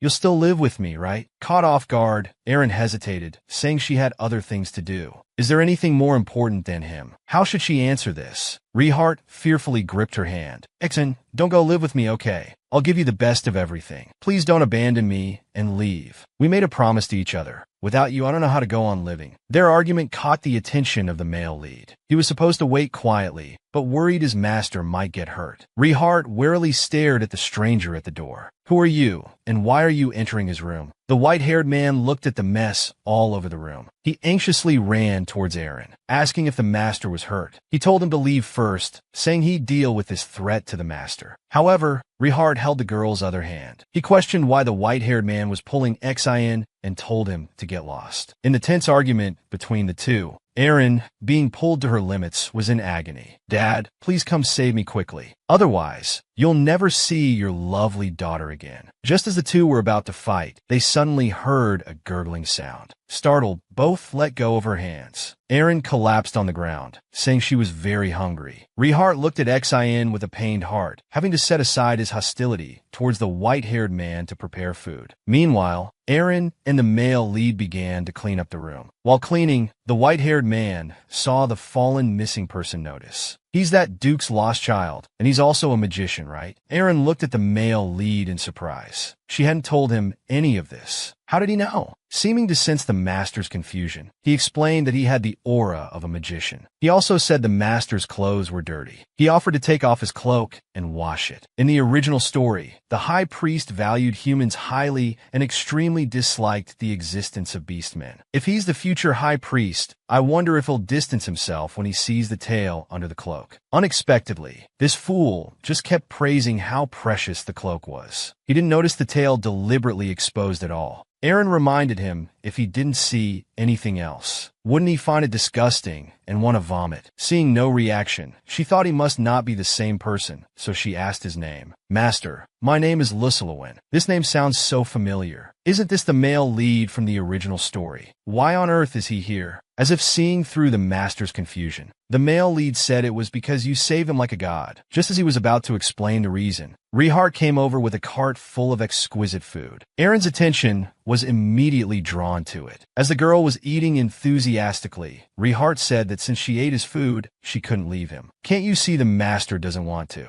Shut up, the other retorted. The next morning, the hotel was surrounded by quietly gossiping onlookers, all because of a luxurious golden carriage parked at the entrance. The three looked at such a flamboyant carriage, discussing whether to change to another one. Butler Shikrin quietly approached them. "Dear young master, it's an honor to come pick you up to return home." With that, he unfurled a red carpet, laying it straight to their feet. "Esteemed young master and two honored guests, please board the carriage." Hearing this, the three, with goosebumps rising and doubts in their hearts, stepped onto their new chapter. Rehart appeared strong on the outside, but was very fragile and lonely inside. Just because he had extraordinary magical talent, but no parents, he was bullied and ostracized by everyone. Once when his father left, he saved an unconscious lizard hatchling. Seeing it had no tail, he knew it must have been ostracized and abandoned. The boy obsessively decided it was his family. He took it to see treasures in his secret base, accompanied it in carrying out a crazy escape plan. Only the girl's appearance filled his missing trust and love. Rehart woke up to find that Xian had left. Although he explained the reason in a letter, compared to his unfamiliar parents, he was the ray of sunshine the boy wanted to keep. Rehart absent-mindedly looked out the window. It took him a long time to realize someone was calling him. Aaron noticed the boy's gloominess and asked with concern if he was nervous. Rehart didn't answer, but pointed at this guy and asked who he was. Why was he always following them? "I'm the master's dog. I need to be by the master's side at all times to release." Before Zimao could continue asking, he directly barked twice to assert his position. Baihark looked at the shameless white-haired man, doubting if he had mental issues. Aaron, finding it amusing, hoped the two could become friends. Listening to their bargaining like bickering, he felt a long-lost sense of ease. He just wondered if the dean would regret his initial kindness when he saw the exorbitant compensation bill. Aaron explained the whole story in her letter and apologized for her presumption. "By the time you see this letter, we should be at Duke Klin's mansion." At this moment, a group of servants lined up neatly, smiling to welcome their young master. Just as the three were at a loss, a maid came forward to lead them to the reception room. After passing through long corridors and countless stairs, they finally reached their destination. Aaron sensed Zimao's uneasiness, so she stepped forward and held his hand. Pretending to be relaxed, she comforted him. "It's okay. Everyone here likes you very much, so you don't need to worry about anything." Reassured, Rehart calmed his anxious emotions. "Thank you, Xian." As the door creaked open, would the years of separation finally end in reunion at this moment? "Your Grace, the young master and his friends have arrived." The man restrained his urge to run out, only softly saying, "Let them in." "Hello, Duke." As agreed, I brought Rehart here. After saying this, she let Zimao greet his father. Rehart took 2 steps forward, slowly removing his hood, revealing a face identical to Duke Colin's beautiful visage, with a gleam of the earring. The man was certain this was the child he had been searching for years. Overcome with emotion, he could no longer contain his feelings. He held Rehart tightly, calling his name over and over. He wanted to express years of longing and remorse to the boy in his arms.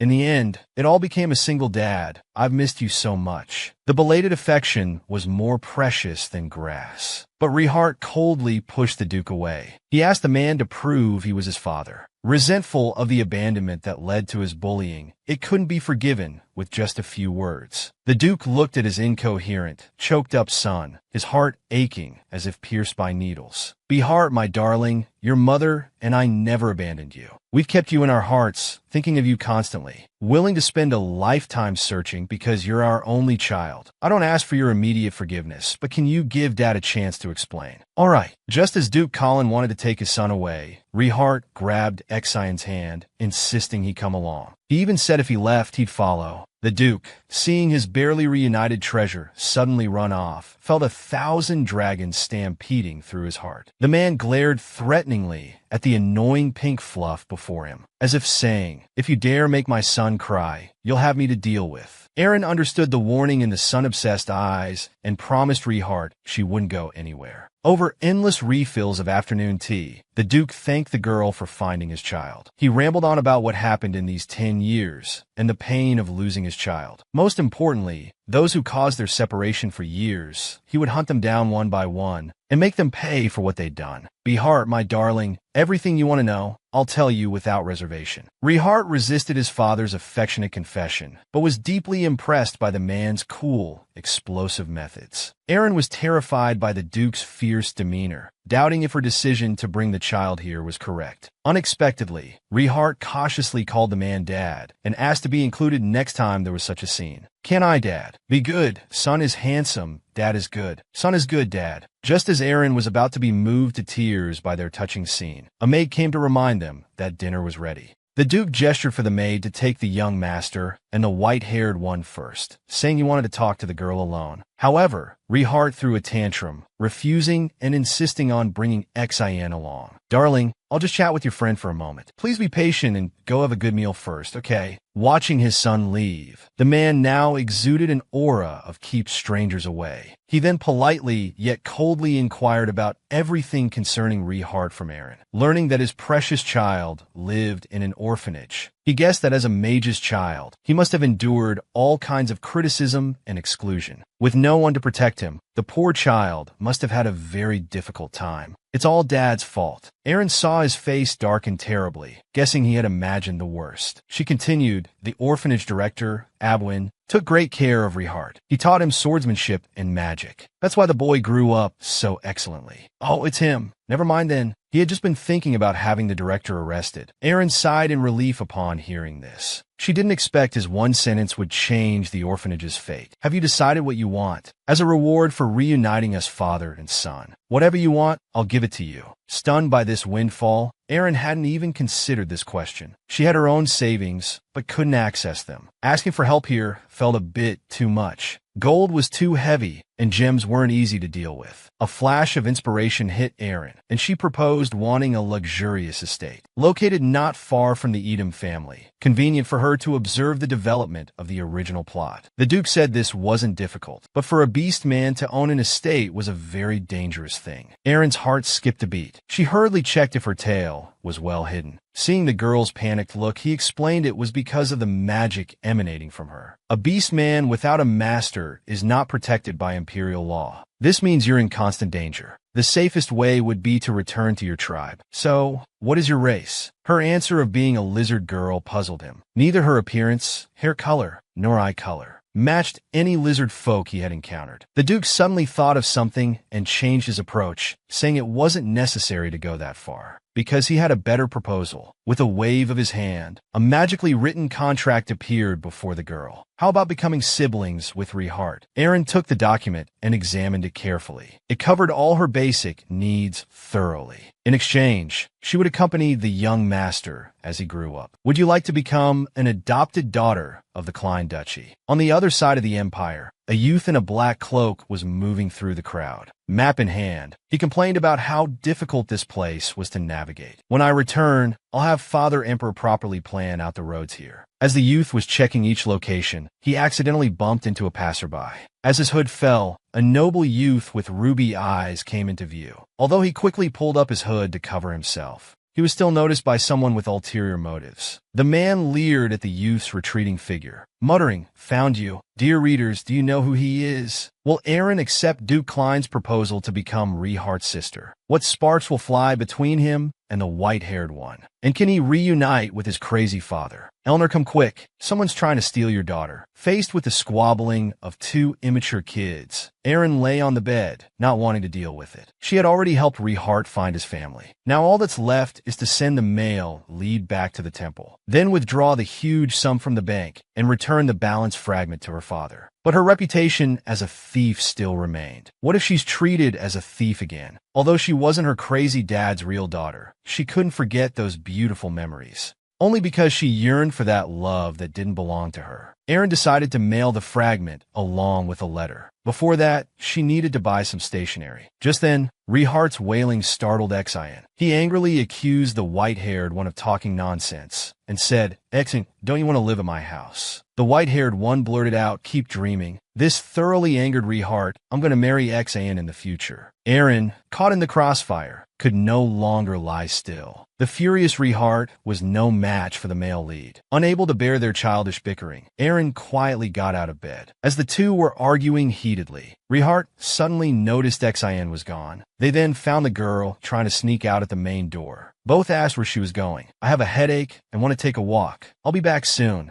Rehart said the meal delivery would arrive soon. The master can do whatever she wants. Don't talk back. As the master's dog, only I have the right to follow. No, you don't. I just want to be alone for a while. With that, she quickly left. Meanwhile, Duke Klein instructed a maid to send word to the orphanage director. He wanted to formally invite the man to express his gratitude. At the same time, he became curious about the thin girl. This reminded him of the first time he met the girl. The determination and maturity in her eyes left him astonished. Faced with the girl's refusal, he still insisted that this adoption agreement would remain valid indefinitely. When you've thought it through, you can come find me anytime. Or would you rather return to that orphanage? The girl heard the man's disdain for the orphanage. She said she didn't know how he viewed it, but for many children, it was a very warm place. If not for the orphanage, I wouldn't have met you, Hawk. The girl expressed her thoughts with a serious face, revealing a maturity that didn't match her age. Both her appearance and personality made her a child impossible to ignore. Could she be like my poor child? If a mutation occurred in the beast race, it's either an angel's proxy or a demon's pawn. That girl from a different universe must have been ostracized by her kind and abandoned by her parents, ran away from home, and met Rehart. Since then, she's considered the orphanage her home. This must be why she's so mature and sensible. Aaron, I will definitely make you an adopted daughter of the Klein family. Though not comparable to my son, I'll still make you an outstanding child. Not just a happy child. Aaron walked through the long corridor, checking if her tail was well hidden. She adjusted her dress, put on her hat, and felt the texture at her fingertips. Aaron was grateful for the director's care. She learned from Duke Klein that, for beast people in their growth period, magical power increases with age. Despite the cloak's concealment, it couldn't escape a mage's perception. She urgently needed to find a way to control her magic. Otherwise, she could easily become prey when going out. Lost in thought, Aaron was still pondering the Duke's crazy proposal. She was startled by a loud thud behind her. She picked up the box and asked, "You dropped something. Do you need help carrying it?" Unexpectedly, the man looked at her tiredly and politely said, "Thank you." He then took the box from the girl's hands and staggered away. The kind-hearted Aaron was still hesitating, as his steps were unsteady and his face was covered in cold sweat. Seeing the sun setting, she hurried to buy her things. She then ran to the general store with quick steps. It's too dangerous outside. She needed to return before dark. As the girl disappeared into the crowd, a witch who had come to town sensed something unusual. Although the person wore a magic-blocking robe, the pink long hair that fell to the ground indicated that this was a powerful and very rare beast person. She ordered, "This prey is unavoidable. Otherwise, you have no reason to return." What kind of danger will Aaron encounter next? Will her crazy father receive her letter? The father and daughter, who missed each other,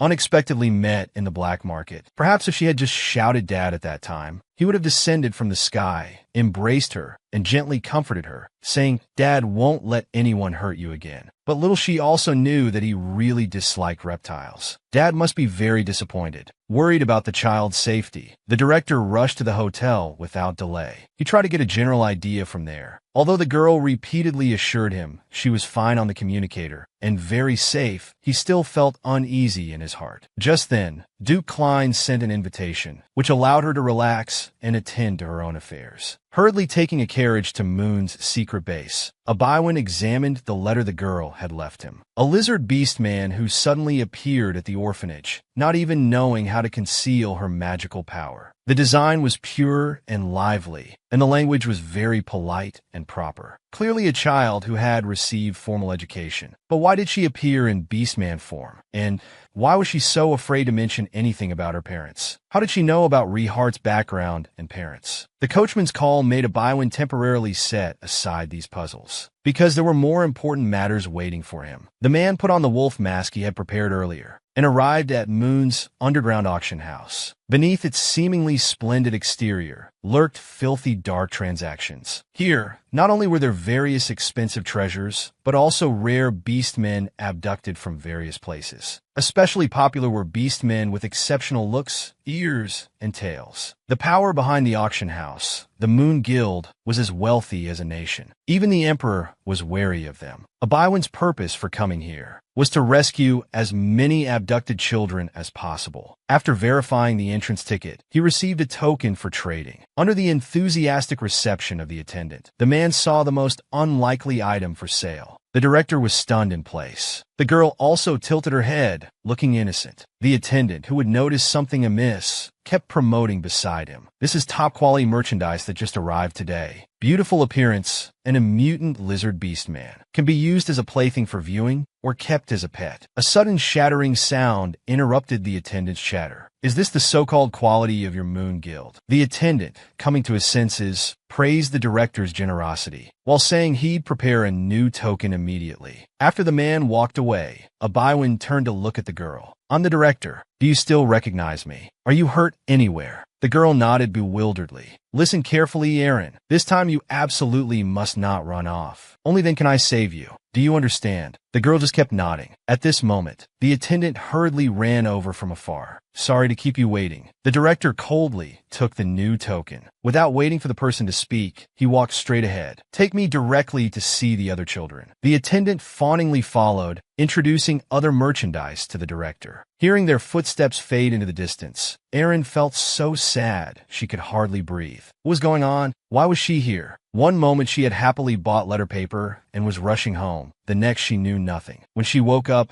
she was in the auction house's cage, caught red-handed by the director who had just finished a video call. This was exactly where the original female protagonist met the prince. Zarnai was brought here, coincidentally rescued by Abiwan. While escaping, they also saved the seriously ill prince. The two became good friends because of this. Now she was inexplicably brought here too. Remembering the director's instructions just now, staying put was still the best strategy, because this time the director would save all the children. Suddenly, a burst of cursing came from afar. As the chains were unlocked, a blonde youth was thrown heavily into the cage. Before leaving, they warned him to shut up or he'd lose his tongue. The arrogant blonde pointed at the man and started ranting, "You stupid commoners. Do you know who I am? When I get out of here, I'll cut you all to pieces. Damn bastards." It was then that the blonde noticed the doe-like figure beside him. "Country bumpkin, are you laughing at me? Lower your head. Don't you even know basic etiquette?" The urgent coughing didn't stop the blonde's outburst. He continued cursing incessantly. He even told the girl to behave well, saying he might be kind enough to take her along when he leaves. Hearing her increasingly violent coughing, Aaron hesitated whether to go over and pat her back.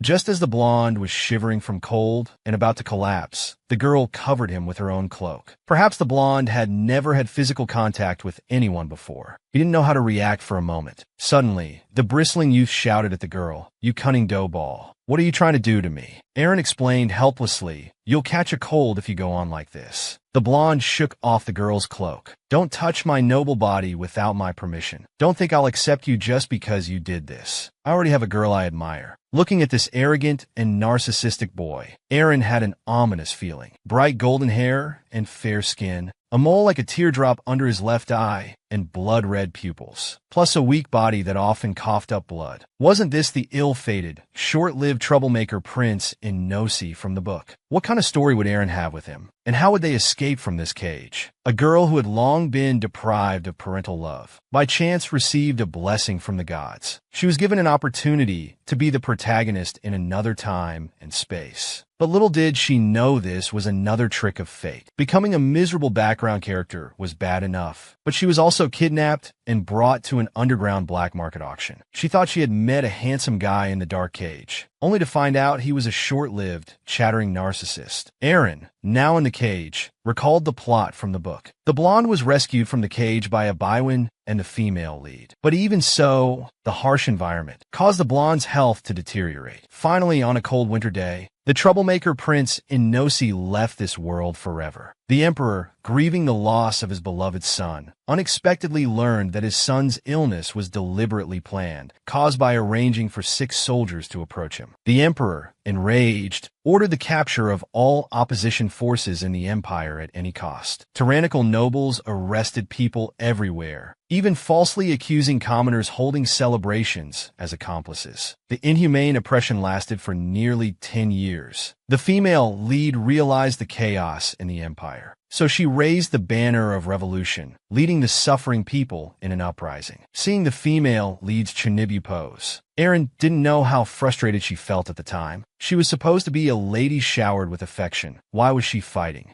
If following the original plot, the blonde should have already contracted a strange disease. Do I have to watch him die with my own eyes? No, this absolutely can't happen. Even with his terrible personality, he shouldn't die so young. And most importantly, I hope the female lead he likes can be happy. For this reason, Erin decided to save him at the risk of being verbally attacked. Feeling the dough ball's burning gaze, the blonde warned her not to have any delusions. Only noble and elegant ladies were worthy of him. Erin glared at this shameless narcissist and corrected him with annoyance. Who likes you? I already have someone I like. He's more beautiful and smarter than anyone else. It's because of his companionship that I could endure my once hellish life. Perhaps jealous of the girl's love interest, the blonde was speechless for the first time, turning his back. He nodded in compromise, indicating he would respect the diversity of love. I apologize for misunderstanding you. So here's a chance, come and hug me now. At this moment, he was so cold as if in an ice cellar, and couldn't hear clearly what the other was muttering. Erin also noticed the blonde's abnormality and immediately covered him with her cloak. Thinking they would soon part, she didn't bother to explain. As time passed minute by minute, the exhausted blonde, disregarding the harsh environment, slowly fell asleep. Erin thought of the items in her cloak. Just as she was about to secretly take them out, she was caught off guard by the other's sudden attack. What are you sneakily trying to do? Erin pitifully waved the letter paper in her hand. She just wanted to write a letter. Oh, is that so? Then give me one too. The blonde didn't care if she agreed or not, and just snatched it. While complaining about the cheap quality of the paper, he reluctantly accepted it. Then he ignored the girl and started to compose his own little essay. What a curse! This person is so hard to please, Erin grumbled behind him. Although the blonde was arrogant, he knew well that with each breath, he felt his condition worsening. Perhaps this would be the last letter he'd ever write. Thinking of the girl he loved, a rare gentleness appeared on his face. Meanwhile, Halter found that little Hope hadn't returned late at night and cried, asking his father to find her. Duke Clin looked at his crying son, saying that no matter what, Dad would find the girl. But where could she have gone? The white-haired dog was also silently praying for its master, devoutly kneeling, hoping to receive a hint from the heavenly God. Master, where have you gone? Who would find Erin first? And could the blonde change his fate? Do you believe in light? If you were lucky enough to meet a legendary angel, what wish would you make? Erin's disappearance touched the hearts of all the protagonists. At this moment, she took out the fragments given by the purple-haired and the male lead. They fit together perfectly. The girl unhesitatingly put them into an envelope, deciding to mail it to her father once she got out. But with the mailing of this letter, the plot in the book would be completely disrupted, because it contained not only fragments, but also a prescription to cure the strange disease. Although Karen would research this 10 years later, countless people would die in the meantime, nearly leading the empire to ruin. And after Karen developed the potion, the Adam family personally distributed it to people for free. Although it helped the female lead's revolution, the empire was still in dire straits. Erin longed for peace, but didn't want to disrupt the plot. Her inner struggle was interrupted by a suddenly handed-over letter. The blonde shared his love letter with the girl. Seeing her angry expression, he quickly explained, "This letter isn't for you. It's for my fiancée. Don't fall in love with me because of this." Erin speechlessly took out the letter and started reading. "Dear Miss Lillian, from now on, please stop avoiding me. After all, in the entire empire, you won't find a man as handsome and charming as me. I'll always be silently watching over you.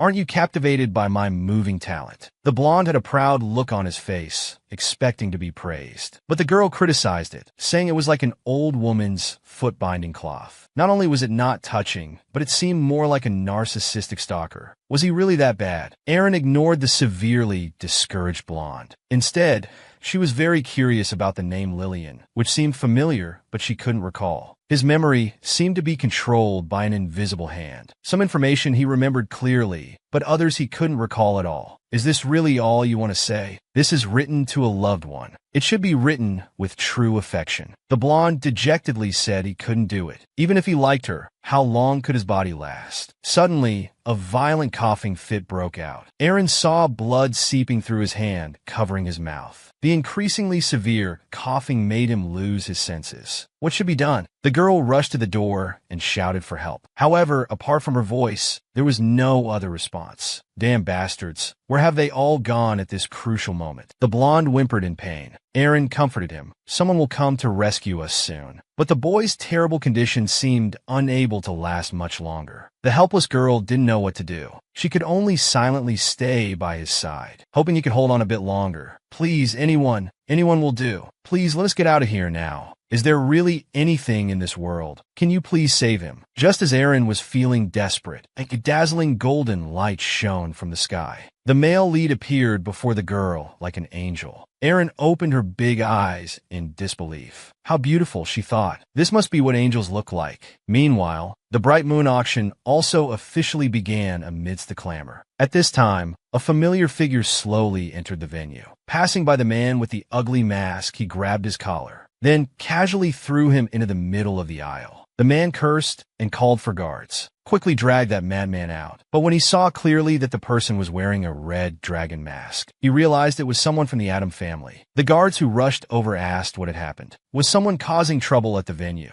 The man hurriedly explained that he had just tripped accidentally. Elno didn't care about the commotion beside him at all. He just stared gloomily at the auction items. Aaron, my precious daughter, are you here? No matter where you are, Dad will find you. Will the crazy father be able to see his daughter as he wishes? And why did the white-haired suddenly appear before Aaron? Could his identity be more than just the high priest? Is there something else? Is there such a person that even if you hide in some corner of the world, they can find you unerringly and embrace the unconscious prince, remembering the happy times of meeting and getting engaged to his loved one? His father brought him before a portrait. The girl Lillian is the daughter of the Day family. Not only is she beautiful, but also very capable, and she will become your future wife. Although he knew his poor health wouldn't last long, he didn't want to disappoint his father's expectations. And so, time came to the day of the engagement. Enoshir watched the girl slowly walking towards him with her head lowered. The ceremony began with everyone's blessings. The prince took the diamond ring from the flower girl, but in his heart, he was thinking about how to sabotage this wedding. He still felt he shouldn't ruin the girl's future. The priest then asked the bride to raise her head. Her beautiful appearance was like an exquisite painting. Enoshi's heart was instantly deeply attracted. His gaze was firmly locked, unable to move away from that intoxicating face. By the time he came to his senses, the engagement was already settled. But for her happiness, he decided not to give her gifts on her birthday, not to give her good food, nor fun things. This way, she wouldn't be sad when he left. If only he could live on. The regret in his dream gradually brought him back to consciousness. Unexpectedly, he heard a stranger's whisper in his ear. As he woke up, he found himself on the back of an unfamiliar boy. This discovery scared him, and he quickly pushed the other person away. Who are you to dare touch my noble body? Aaron hurriedly stopped him. Ancestor, please lower your voice. You just fainted, and he saved you.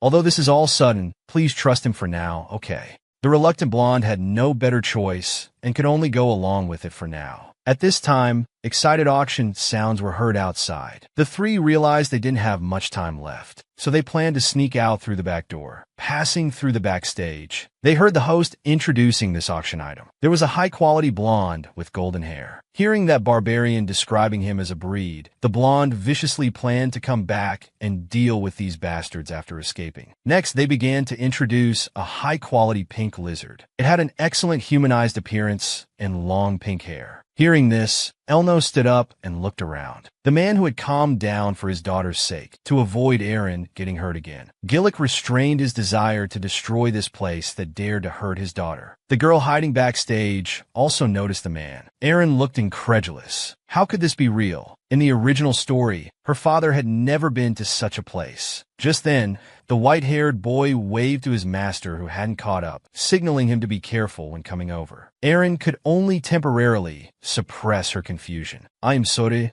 Dad. Please let me look at you one more time. Aaron really misses you." Finally, the three escaped to a forest, panting heavily. The blonde was so exhausted that he sat down on the ground. Even though he was saved by the kid opposite, his identity was still very suspicious. "Master, were you scared? It's all my fault for not finding you earlier." The ignored blonde immediately felt displeased. "Who is it? Why are you saying such strange things to the dough ball?" The male lead in the original text didn't get angry, but instead introduced himself seriously. He explained that he had heard the master's call and followed his heart to come here. After listening, the blonde thought he was just a kid talking big. At this time, Aaron hoped the white-haired boy would go back to the auction house once more to deliver the 2 letters in his hand to the people wearing the red dragon mask and the wolf head mask respectively. The male lead looked at the 2 letters in his hand and said it was no problem. "Master, can you hug me? Your embrace will give me infinite strength." For a moment, Aaron hugged the male lead tightly. The long-suppressed grievances were suddenly released at this moment. She thought she must be lucky. "Thank you, my angel." The white-haired boy saw the girl's exposed tail. "Master, perhaps you're not rare." Just as Aaron was about to ask further about the reason, the male lead reluctantly pulled away and released magic to create a protection. Before leaving, he told them that as long as they didn't leave the circle or make loud noises, they wouldn't be discovered. "Master, you must stay here obediently. I will come back as soon as possible." With that said, the white-haired boy's figure disappeared. Aaron was still pondering the meaning of what the male lead had just said. If he's not a lizard, what could he be? Dear babies, do you know what Aaron's true form is? Are those who can't express themselves always left behind? The crazy father and daughter who miss each other, dare not recognize each other due to misunderstanding. In the end, they tightly embrace due to persistence and love. Aaron, as a commodity, escapes together with the blonde. The Moonlight Guild dispatches many guards to search for them everywhere. Suddenly, hurried footsteps are heard from afar. Despite the protection of the barrier, Aaron nervously holds her breath. Only when they walk away does her partner relax. Aaron notices the blonde suppressing a cough and asks concernedly, "Are you all right?" Unexpectedly, the blonde looks at her displeased. "You know my noble identity. Why haven't you used restraints on me?" Not wanting to cause trouble, the girl softly says, "I'm sorry." Feeling bored, the blonde takes out a letter he wrote. The next second, he tears it to pieces. Aaron is shocked, not understanding why the young man did this. "Isn't this the letter for your fiancé?" Looking at the scattered paper pieces on the ground, the prince says he's changed his mind. Rather than writing such a perfunctory letter to his loved one, it's better to leave quietly. Perhaps this way, she can forget him faster. Aaron doesn't understand. If he loves her deeply, why does he want to leave? Shouldn't they communicate more trust and love? This way they would become closer, wouldn't they? The young man looks up at the sky. Dejectedly, he tells the girl that he won't live to see this year's winter. Even if he likes her, he doesn't have extra time to accompany her. All along, his father has been unwilling to give up, collecting precious medicines for him and inviting the best doctors to prolong his life. Now his body has reached its limit. How can he give his loved one a bright future? The emotional words stun Aaron. Struggling internally, she suddenly steps forward and grips the blonde's shoulders. "Your Highness, listen carefully. When you return, go to the Edom family and find Karen. Ask him for the deworming medicine. Although you have other ailments, this potion can completely cure your plague." The blonde is surprised that this doughball knows someone from the Edom family. Aaron is displeased with the nickname he gave her. She tells the prince her name is Aaron and asks him to call her by name from now on. "You strange doughball, always saying such puzzling things." Unexpectedly, the blonde starts coughing violently again. No matter how Aaron tries to comfort him, it doesn't ease. The young man's coughing also alerts the guards. "Over there, I hear sounds coming from that direction. What to do? What to do?" The blonde's coughing won't stop. If they're caught again, they'll surely be auctioned off immediately. Aaron closes her eyes tightly and calls for the male lead in her heart. Unexpectedly, the white-haired boy actually appears before her eyes. He uses magic to temporarily relieve the prince's pain. The guards, finding nothing, curse and move on to other areas. Finally unable to hold on, the young man faints with a thud. The male lead's magic loses its effect on him. They can only leave here as soon as possible.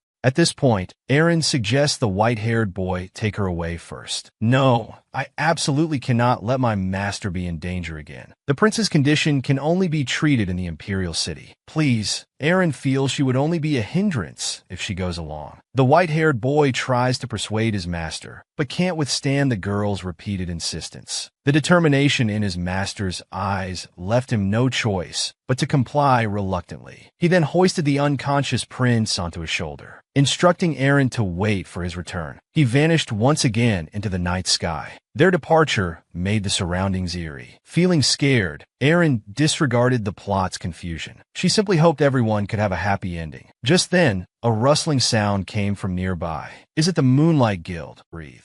Golden pupils, hair as dark as the night sky. It's Dad, but why is he here? Afraid of scaring his daughter away again, Elno gently asked, Aaron, my daughter, is that you there? Aaron finally met her father, but an invisible barrier made her very resistant. Recalling how she tried hard to please everyone, even forced to act out a father-daughter bond with Duke Fenpy, bullying the lizard hatchling who cut off its tail to escape and survive. Once again battered by the tricks of fate during her crazy father's first outburst. Despite him lifting her neck high, she bit Elno's hand into his mouth. She couldn't forget her determination to throw away the treasures, all over by thorns. Treasures on the ground were her unspoken love for her father, because her crazy dad was the only one who gave her gifts. After all, that was something only favored children could have. This warm way of interacting made Aaron used to waking up with her dad by her side, under that smile brighter than sunshine, eating luxurious and delicious, nutritious breakfasts. But why did he insist on feeding me himself? Not only that, Dad's gentle caress made her feel like the happiest child in the world. Dad was like that little tiger, childishly burning all the dolls in the toy store, just for a doll that resembled him. Only for my daughter. Although their interaction seemed perfect, Aaron, familiar with the plot, was already tired of this fake love. The Duke only wanted to play the role of a caring, gentle daughter, so she pretended to cooperate, being an obedient daughter, quietly waiting for the day she'd be driven out. She just needed to wait for the game to end, then exit obediently. Aaron constantly reminded herself, no expectations mean no hurt. Her buried face betrayed how much she craved this moment of warmth.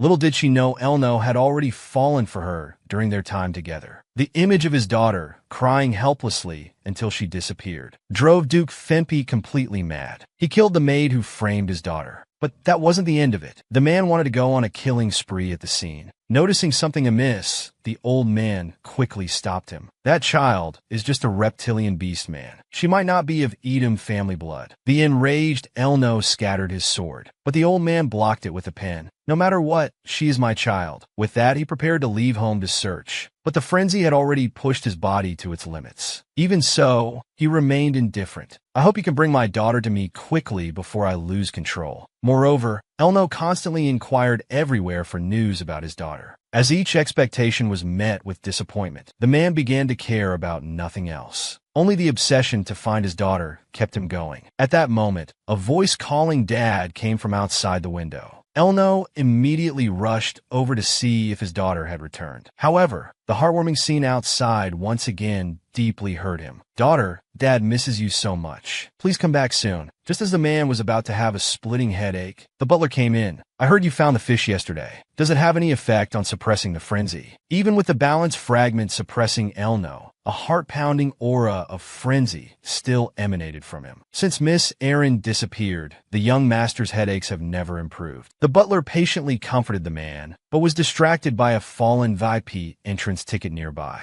Young master, are you going to Moonlight Palace? If nothing unexpected happens, it's the last time. If I can't find her, I'll give up. He had lost count of how many times he'd heard this. The butler knew very well how much the young master valued the girl. He often went alone to Miss Aaron's room, even placing the tiger toy under the photo of himself and his wife. Time quickly came to the day of the moonlight auction. Unexpectedly, just as Elno sat down, he heard the host introduce a beastman lizard with long pink hair. Hearing this, the man grabbed the guard's neck, threatening him to take him to see that child immediately. When everyone arrived at the destination, only an empty cage remained. The guards, realizing the severity of the escaped merchandise, began to shift blame onto each other. Elno found a fallen strand of pink hair on the ground. The familiar scent confirmed his suspicion. The enraged Duke sent someone else nearby. So you're the one with the red dragon mask. Hello, nice to meet you. I was entrusted to deliver a letter to you. Regardless of whether the other was friend or foe, Elno gathered his magic, intending to throw it at the person. But upon seeing the name on the envelope, the Duke dispersed his magic and wanted to inquire about Aaron's situation. The white-haired person hastily disappeared from the spot. The man opened the letter in his hand. It contained an apology and a prescription for his illness. It even carefully explained, fearing he might misunderstand. Elno tightly gripped the letter in his hand. Daughter, if you really want to leave, Dad shouldn't have seen your carefully hidden affection. At that moment, the lingering magic around him seemed to be guiding Elno. The crazy father sensed that his daughter was nearby.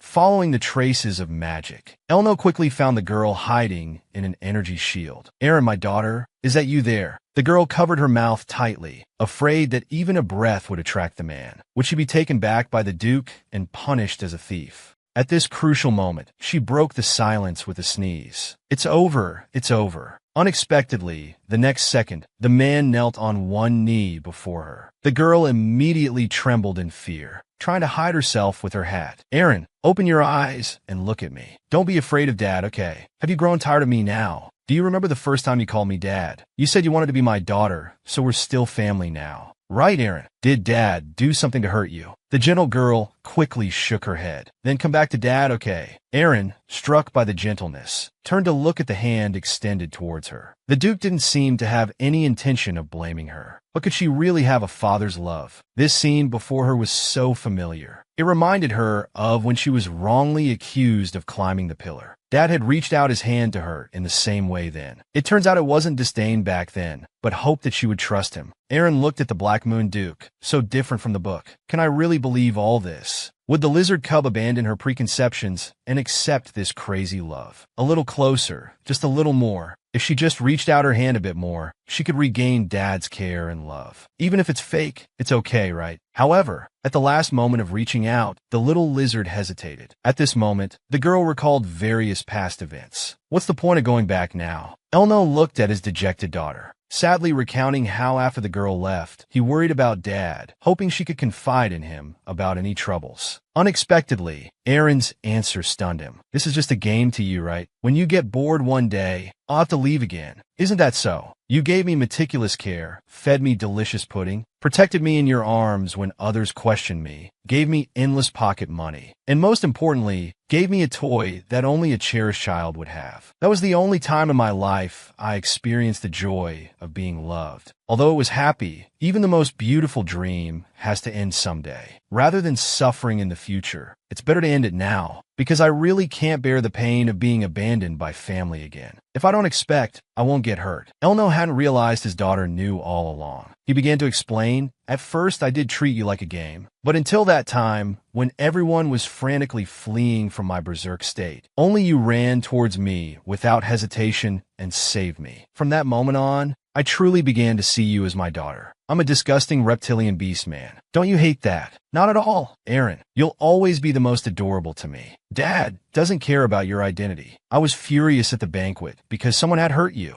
This isn't your fault. If anyone's to blame, it's me for not being a trustworthy father. There are still many secrets I can't tell. It's okay, whatever you want to do in the future, Dad will support you. Aaron, Dad also wants to tell you a secret. Actually, the first time I saw you, I already knew your true identity. At this moment, Aaron felt her father's unconditional love. Her wavering heart finally calmed down. Dad, I miss home. Can you take me back? Suddenly dazed by happiness, Elno felt joy surge into his heart. Of course we can. Then, disregarding the girl's surprise, he pulled her into his embrace. My precious daughter, Dad will take you home right now. Aaron, tense for so long, finally fell into a deep sleep in her father's warm embrace. Unexpectedly, the next moment, Elno summoned Terrell. He wouldn't let those who hurt his daughter go unpunished. The shadow guards came and went silently. Little Hope still tightly gripped her father's clothes while sleeping. Elno gently tightened his embrace around the girl. Aaron, we're going home. A bright moon in the sky emitted a soft glow, silently lighting the way home for the girl. Meanwhile, Terrell conveyed Elno's orders to his companions. Rescue the Beastmen. Destroy the Moonlight Auction House.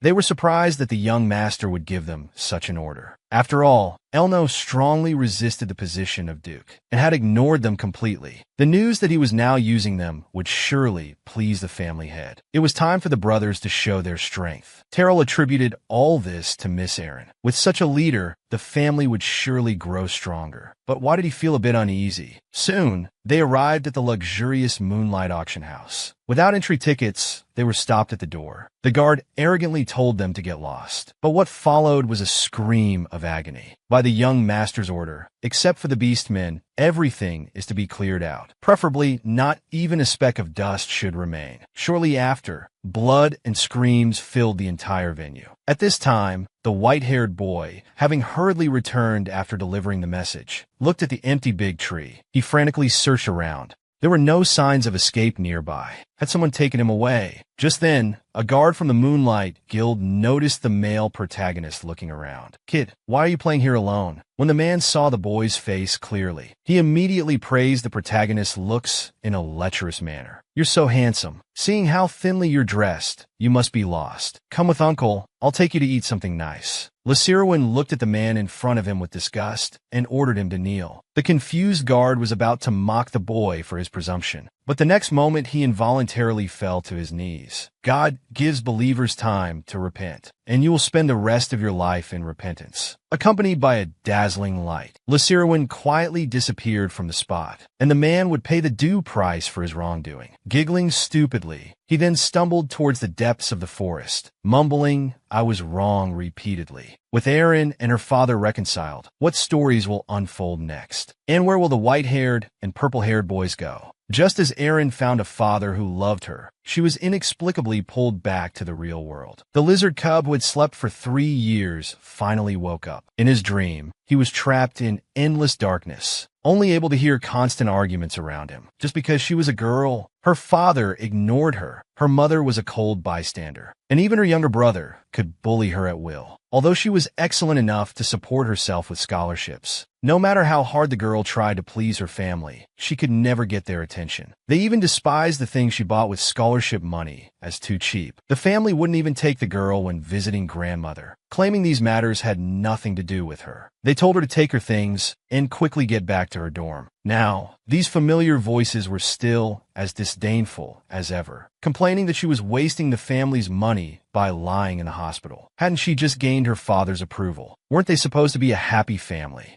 The surge of sadness in her heart made her slightly open her eyes. Erin learned from the doctor's conversation that she was now in a vegetative state, immersed in a dream and unwilling to wake up. She had become unresponsive to any external stimuli. Her arrogant brother angrily accused the doctor of talking nonsense. "She's as tough as a cockroach. Make her wake up quickly, or else don't blame us for being impolite." The coldness of her family made her struggle to escape. Even if it was just a fleeting dream, she didn't regret it, because she and her father had promised to be family to each other. I want to go home." In the midst of confusion, a missed opportunity, the soft murmurs turned into deafening shouts, waking up the reluctant Erin. Callan and Killian stared at her for a long time. "Erin, are you awake? Are you thirsty? Do you want some water? Is there anywhere you feel uncomfortable?" Unable to distinguish between reality and dreams, the girl instinctively called out, "Brother." Unexpectedly, this moved Callan to tears. Erin listened to the two of them chattering, recounting recent events. She learned that she had been unconscious for nearly half a month. Frightened, the girl quickly sat up, muttering in disbelief, "How could I have slept for so long?" Then she caught the people around her and asked about the spread of the disease, whether the deworming medicine had been delivered to the prince, about Sharnina, and if Rehart and Lasirowin were all right. Erin's urgent and excited demeanor startled Killian. "Calm down. I'll tell you everything I know." After the girl disappeared, the atmosphere at home became strange. The family had always looked regretful. Even their father was in a foul mood, wanting to slash at anyone he saw. As for Sharnai, she locked herself in her room all day, seemingly sewing something. However, the sudden apology from her two brothers made Erin, who was drinking water, pause. "The truth about Myra's framing has been uncovered. We punished him severely for you. Brother Callan feels guilty for not being able to help you. But after receiving your letter, he focused on researching the antidote. He stayed up for several nights for this." Hearing this, the red-haired boy smugly curled his lips, proudly showing off his research results. "How could I refuse Aaron's request. The epidemic came suddenly and spread very quickly. After Callan developed the treatment drug, he took the opportunity to distribute it through local promoters. The royal family was given about 200 doses. Although the epidemic hasn't been completely eradicated, everything is developing in a good direction. And all of this is thanks to you, Aaron. You saved all of us. The girl stammered, unable to say a word, because all of this was something she had seen in the book. She had merely stolen the research results of Callan and the female protagonist. I'm very curious. How do you know about those herbs? Not wanting to reveal that she knew the entire plot, Aaron stared blankly ahead, allowing the two to praise and question her mindlessly. She just lowered her head and remained silent. Aaron, with your intelligence, you will bring about a qualitative leap in the medical field. Please tell us, okay? Faced with their enthusiastic curiosity, the girl's mind went blank, just as she was about to confess the truth. Elno's sudden appearance disrupted everything. The man's concern temporarily brought back her thoughts, but it also plunged the girl into deeper self-reproach. She refused her father's concern and offer of food, apologizing and saying she wanted to rest a bit more. The man keenly sensed that something had happened between the three, but he didn't ask further. Instead, he gently squeezed the girl's hand. Aaron, you are my daughter. No matter what you want to do in the future, Dad will always stand firmly behind you. So there's no need to apologize to me. These emotional words stunned Aaron. She realized how much her father loved her. At this moment, Elno urged his two sons to leave quickly, but Callan lingered shamelessly. He received a fierce glare from his father. Then, he was dragged and pulled out by his brother Killian. As an ownerless beast man, she was almost unprotected by law in the Empire. And for a noble to adopt a child without blood relation, royal approval was needed. To protect his daughter's safety, he needed to go to the royal city to get the adoption papers as soon as possible. Then, Dad will hold a banquet for you. He plans to give you a surprise in front of everyone. At this moment, the mischievous Callan poked his head out. He told Aaron that he would always be in his room, and she could come to play with him if she felt bored. The girl waved goodbye to everyone speechlessly. Only when the three had walked far away did she collapse on the bed with relief. Recalling that Dad said he wanted to give her a gift, she knew clearly that all of this was shamelessly stolen by herself. Why did someone like her have to receive gifts? Little did she know that this great gift her father mentioned was actually a treasure that everyone dreamed of. Dear baby, do you know what it is? Is everything you have now just a dream you don't want to wake up from? Even if it's Aaron's fleeting dream, she will wait for everyone with weekend wishes. The royal city, bathed in sunlight, looked especially majestic and solemn. Duke Finbai quietly walked through the long corridor, arriving at his destination. As the door to the reception room opened, he saw a man in luxurious clothes, sipping green tea. As the liquid in the cup swirled, the man began his tea talk. Head of the Edom family. Oh, no, it should be young head of the Edom family. I wonder what urgent matter brings you to me. Elmo, unmoved, paid no attention to the man's poor performance. Instead, he displayed a dazzling smile that could kill. Your Majesty, although you are the greatest son of the Empire, even the sun sets in the west. I advise you not to be so muddle-headed. The man had to explain, I didn't mean to mock you. Your son Inosi was just kidnapped, followed by the widespread outbreak of the epidemic in the Empire. All of this has kept me dizzy with busyness. Thanks to the deworming medicine you developed, it not only saved my son, but also saved countless lives in the Empire. It also helped me eliminate the Moonlight Auction House. So, let the royal family handle the dirty work of cleaning up. Elno was amused by the shameless emperor. Your Majesty, do you want to take all the credit? As expected of the Empire's greatest monarch, the man calmly drinking tea ignored the other's sarcasm. He stated that he wouldn't take the credit for nothing and asked for any requests. Unexpectedly, the next second, a document quietly landed in front of him. I want to adopt this child. Please approve all procedures as soon as possible as compensation. However, the pink-haired child in the photo looked somewhat familiar. He then used magic to retrieve the document and examined it carefully. He wondered if it was fashionable for nobles to keep lizard beast men lately, because he had received an identical adoption application just 2 days ago. These words sounded like a provocation to Elno. He warned the man not to try to anger him. Wait, what did you just say? Although I'd like to help you. This lizard beast man named Aaron was adopted by Duke Colin 2 days ago. Hearing this, Elno's veins bulged with anger. That madman dared to compete with him for his daughter. The emperor, not afraid of causing trouble, took out the girl's adoption papers. Unfortunately for the demon king, the enraged Elno used magic. He destroyed the document that disgusted him. Aaron Colin.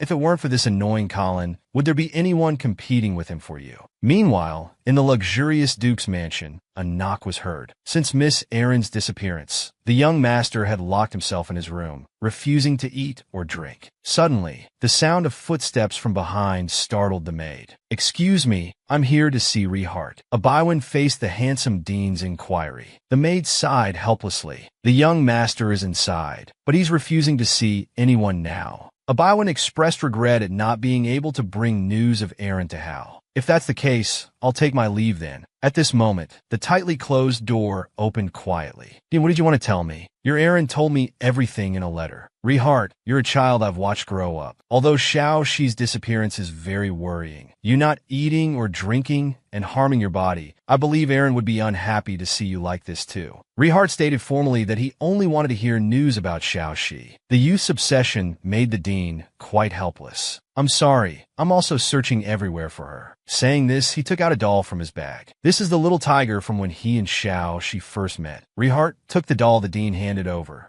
"I had planned to return it to Aaron, but now I hope it can comfort you more." Gently hugging it, he promised the tiger repeatedly that he would eat and sleep well, and happily told the dean that Xiao Shi is now his sister. The thirsty dean had just taken a small sip when this sudden news shocked him, causing him to spit out a mouthful of hot tea. "Old me, how many things have you two been hiding from me?" The youth proudly held up the doll, saying to himself, "Xiao Shi is my family now. No one can take her away from me anymore." Will Rehart get his wish to become the girl's brother? And what thrilling collision will occur between Elno and Duke Colin? Shiyuzi's counterattack becomes a group. The two doting fathers are frantically competing for her. If the old thief Colin who adopted the daughter disappeared, wouldn't the problem be solved? The emperor, looking at the burned document, knew he had taken the joke too far. He hurriedly explained, "Colin proposed to adopt the girl as thanks for Aaron helping him find his son." "Stop talking nonsense. Where is that old thief Colin now?" The frenzied Elno only wanted to clear away all obstacles in his path. The man noticed the mad dragon's abnormality. He advised, "You're also the father of 2 other children. Shouldn't you consider them? Even if you like this beast man so much, before that, I hope you could be a good father first." This also plunged Elno into painful memories. He remembered what his wife said to him on her deathbed. She hoped he could be a good father that the children would like. Elno, regaining his senses, extinguished the still-burning flames. Even so, he didn't intend to give up. The emperor coughed lightly. He continued, saying that the Colin family's young master really likes the girl, and has always loved her like a real sister. They also have no demands on the girl. Thinking it was a good thing, he approved it. Seeing the madman about to act up again, the emperor suggested, "If you can get them to give up the adoption, I could review it again." After pondering for a moment, Elno accepted the other's proposal. The man inwardly sighed in relief. "No matter what, it's really good that you can understand me. As long as you negotiate well, I'll definitely process it for you as soon as possible." Little did he know that Elno had no intention of communicating with the other party. He thought that if the applicant was gone, it could still be reapproved. "My dear emperor, don't you think I'm right?" After saying this, he strode away with determined steps, politely bidding farewell to the emperor. Watching the madman's carefree departing figure, the emperor instantly regretted the suggestion he had given him.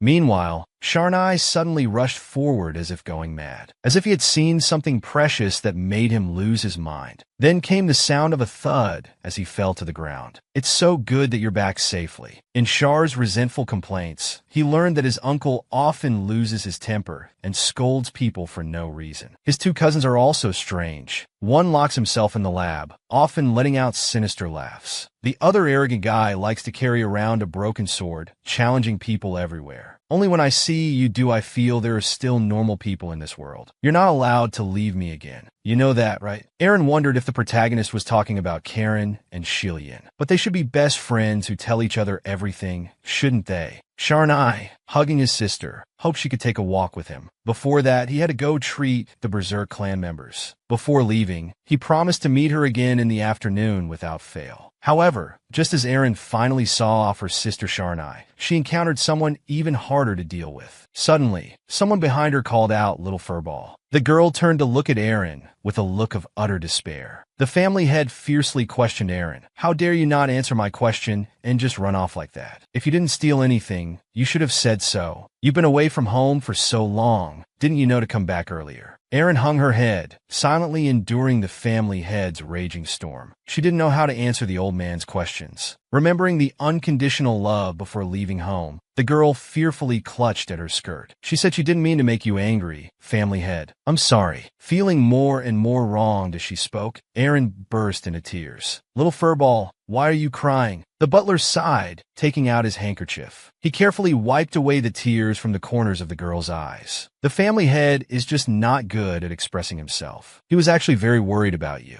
The old man, like a bristling little tiger, fiercely told the butler to shut up. Don't be afraid. The family head is just embarrassed because his true feelings were exposed. Little furball, what kind of true feelings are these? He means that since you ran away from home, he hasn't slept well. Like a quail egg, what's there to worry about? The family head is praising you for being cute. The old man, embarrassed and angry, snatched the handkerchief and scolded Cairo. You've gone too far. This scene made Aaron see the cute side of the old man. The grievances in her heart also dissipated in their quarrel. Aaron laughed so hard tears came out. Seeing this, the two stopped their actions. Aaron's uncontrollable laughter also made the old man lose face. You cunning little furball, how dare you laugh at me? I'll tear your mouth apart. Just then, a blue fireball suddenly flew towards him. The fireball exploded not far from him. The three of them looked towards the door in confusion. Elno, holding a ready-to-launch magic flame, ominously questioned the old man. What do you intend to do with my daughter? Will Duke Colin willingly give up his guardianship of Aaron? What exciting story will unfold between these two crazy fathers? Woo, when did you turn into a dog? Coming to my house late at night for no reason. Do you have some serious illness? Elno, holding his magic, angrily questioned the old man. What do you intend to do with my daughter? The old man's blood pressure instantly skyrocketed with anger. He furiously scolded, You bastard, are you throwing trash around here? Elno ignored his anger. He quickly embraced Aaron, asking with concern if she had been hurt by this madman. Hearing this, the old master went completely mad. The whole family had gone crazy. He must have had the worst luck in 8 lifetimes to have such an unfilial child. Seeing the family about to tear the house apart again, the butler quickly asked the young master to calculate the cost of repairing the walls. He also reminded the family head of the agreement between the two. Reluctantly,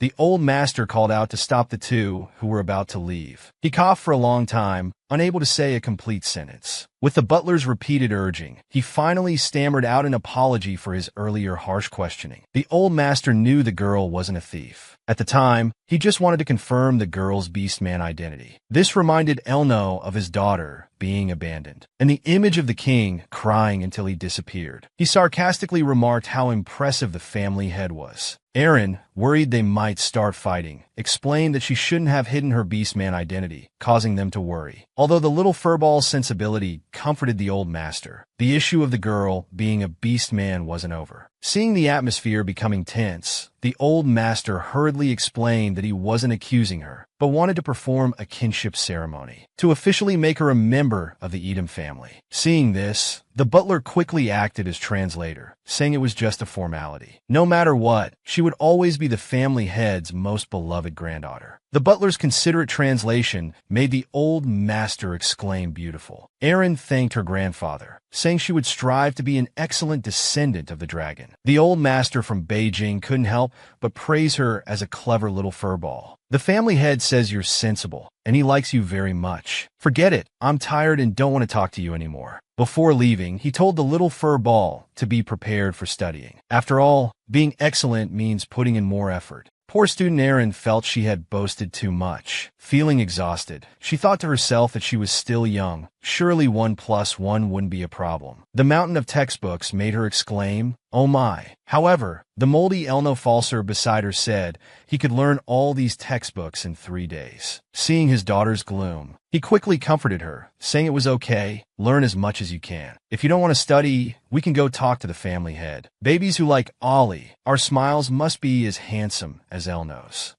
I'm asking everyone, do you think Ollie is handsome? Perhaps influenced by her genius father's softening, Aaron felt motivated again. Her adorable appearance made her crazy dad want to cuddle her. Then he reluctantly said goodbye, telling her to like and come see him. Aaron, having made up her mind, secretly planted a light kiss on her father's cheek. "Thank you, Dad," she said, not forgetting to show her disdain for love with her little hand. Aaron's kiss stunned him. However, Elno, who had just been smiling innocently, dashed out of the room the next second. He punched the wall twice. The maid watched the young lady's strange outburst. The man was seen covering his pounding heart, mumbling, "Daughter, not only did she kiss me, but she also said she'd see me. So cute." Elno could no longer suppress the smile on his face. Just then, a young master interrupted his good mood. Seeing the man's displeased expression, the servant quickly handed over a message from Enway. The letter mentioned that they had launched over 100 attacks on Duke Colin, all ending in failure. The family had lost many elites because of this. However, Elno didn't care about this at all. He ordered them to make him disappear within a month. He wanted those who coveted his daughter to pay a heavy price. Meanwhile, at the mysterious guild stood a man wearing a cloak. The man was none other than Duke Colin, exhausted from the assassination attempts. He hesitated for a moment, but still knocked on the door before him. The guest house had already closed. However, Colin casually said, "I'm here to see the dark side of the moon." The waiter grinned,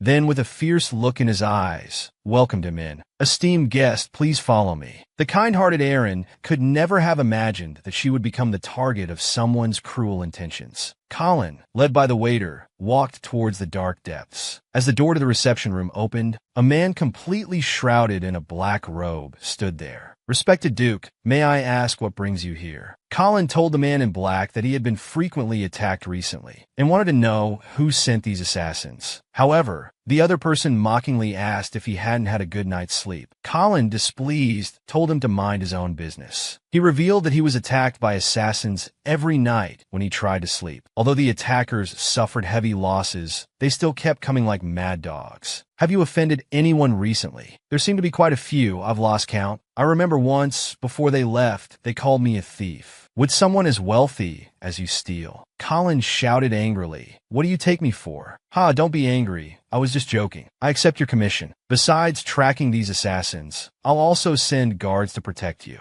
By the way, I'm also looking for a child. He's a lizard beast man named Aaron." Hearing this, the man in black was stunned. He immediately used magic to retrieve the documents Colin provided. After reviewing the information, he accepted the request without hesitation. Colin, seeing his goal achieved, stood up and asked them to calculate the fee. However, when he heard 2 billion, he couldn't help but sneer. "Why don't you just rob me?" The man in black explained, "This is risking our lives to protect you.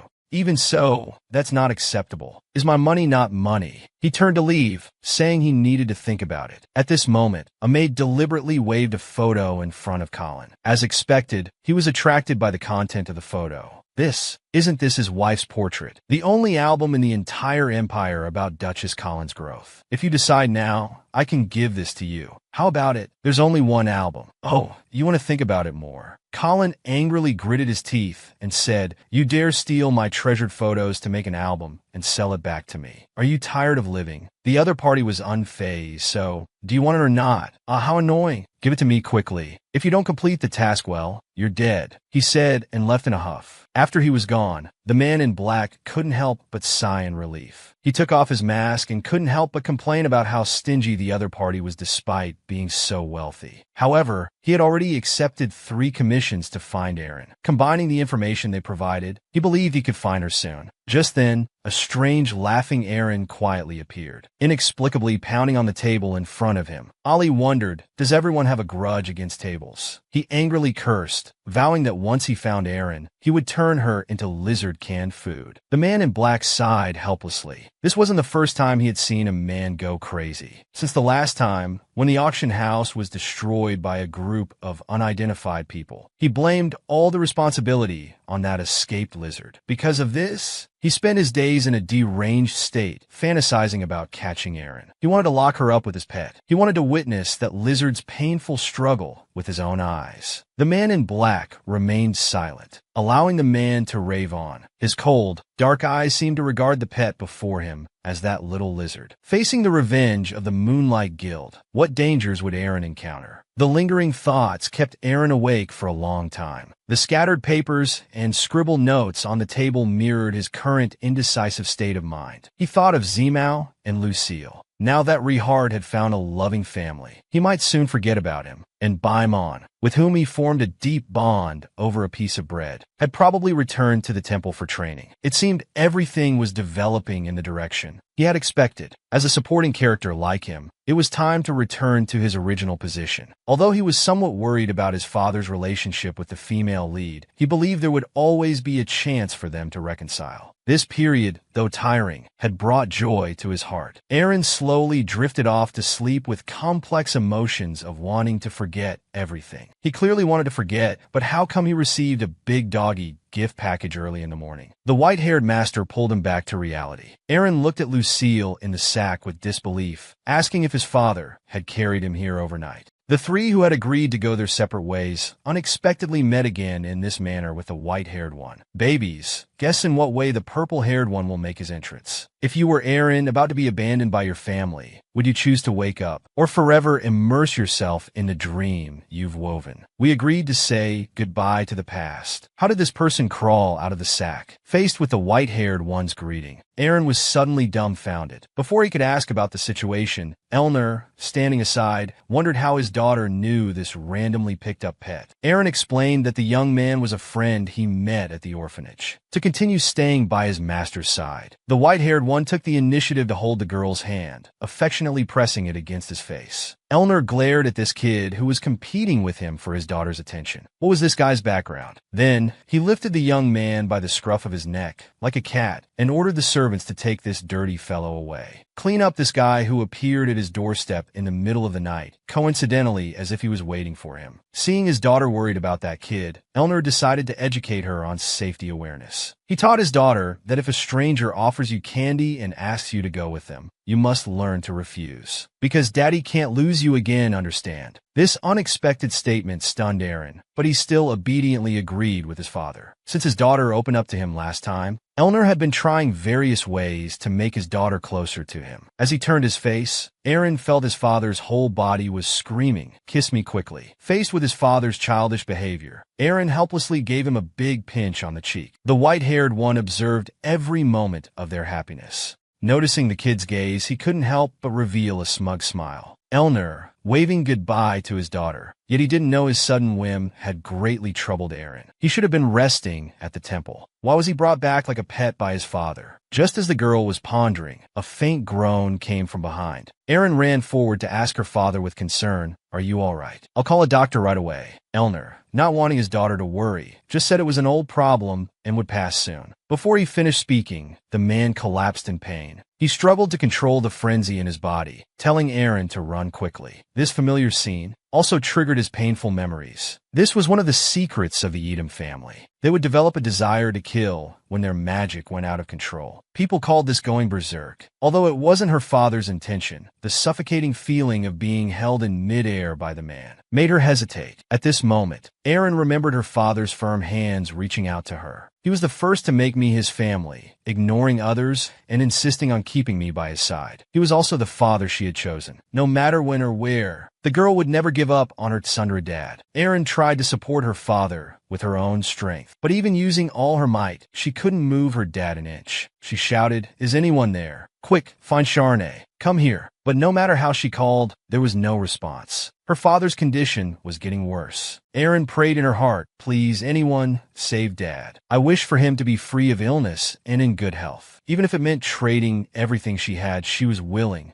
At this moment, the maid who rushed over to inquire was stunned by the scene before her eyes. A mysterious force continuously emanated from Aaron. The magic gathering around the girl suddenly burst into an intense light, and the cost of exhausting everything was returning to that dead, dark space again. Sister's eyelids moved. She's been in a coma for a year. Is she trying to bankrupt us? Unfamiliar, yet familiar voices came from around. The nurse slightly opened her eyes. Who was that person? Why were they wearing strange clothes? They seemed to be saying something about removing the tubes if she didn't wake up. Why did she always have these dreams? Unable to distinguish between dream and reality. The girl only knew her father was still in danger. She desperately wanted to go back. When Erin woke up again, she had turned back into that pink lizard hatchling. In a daze, she saw two fleshy paws. When did she become Dad's palm pet? The distant argument made the little lizard tremble involuntarily. As the argument grew louder, Killian even threatened the white-haired one with a sword. Erin was so scared that she immediately moved down from her dad's palm. She tried to change the situation with her tiny body, but she was too small. She could only chirp anxiously. In a moment, everyone excitedly ran over to check on the girl. Their chatter made the man frown. Then with a snap of his fingers, the mouths of the three were sealed like zipped chains, unable to make a sound. Elnor waved his hand, gesturing his daughter to come over. He asked with concern if she felt unwell anywhere. Seeing her father intact, Erin couldn't help but move forward to snuggle. The next second, Elnor turned his head to look at the pet he had picked up. So many things have happened since this little one came. Who are you? Why do you say my daughter isn't an ordinary lizard? Baby thinks Lucille is asking if he knows something. And Erin, blurring reality and dreams. Would death in reality end everything in the dream? Carved into an ugly lizard hatchling. Her true form was actually a dragon. In the Edom family's house late at night, Elnor looked at his daughter who had turned into a lizard, full of worry. He still didn't know enough about his daughter. From the white-haired one, he learned that his daughter was in a growth period. Her appetite would increase explosively, possibly accompanied by other discomforts. So, she needed Elnor to take care of her more attentively than before. It's ridiculous. You, a stranger, would know better how to care for my daughter than me. Why should I believe you? That's an interesting thing to say, because I'm the master, faithful dog. Hearing this, the man somewhat regretted bringing this guy back. Elnor, who should have gone berserk,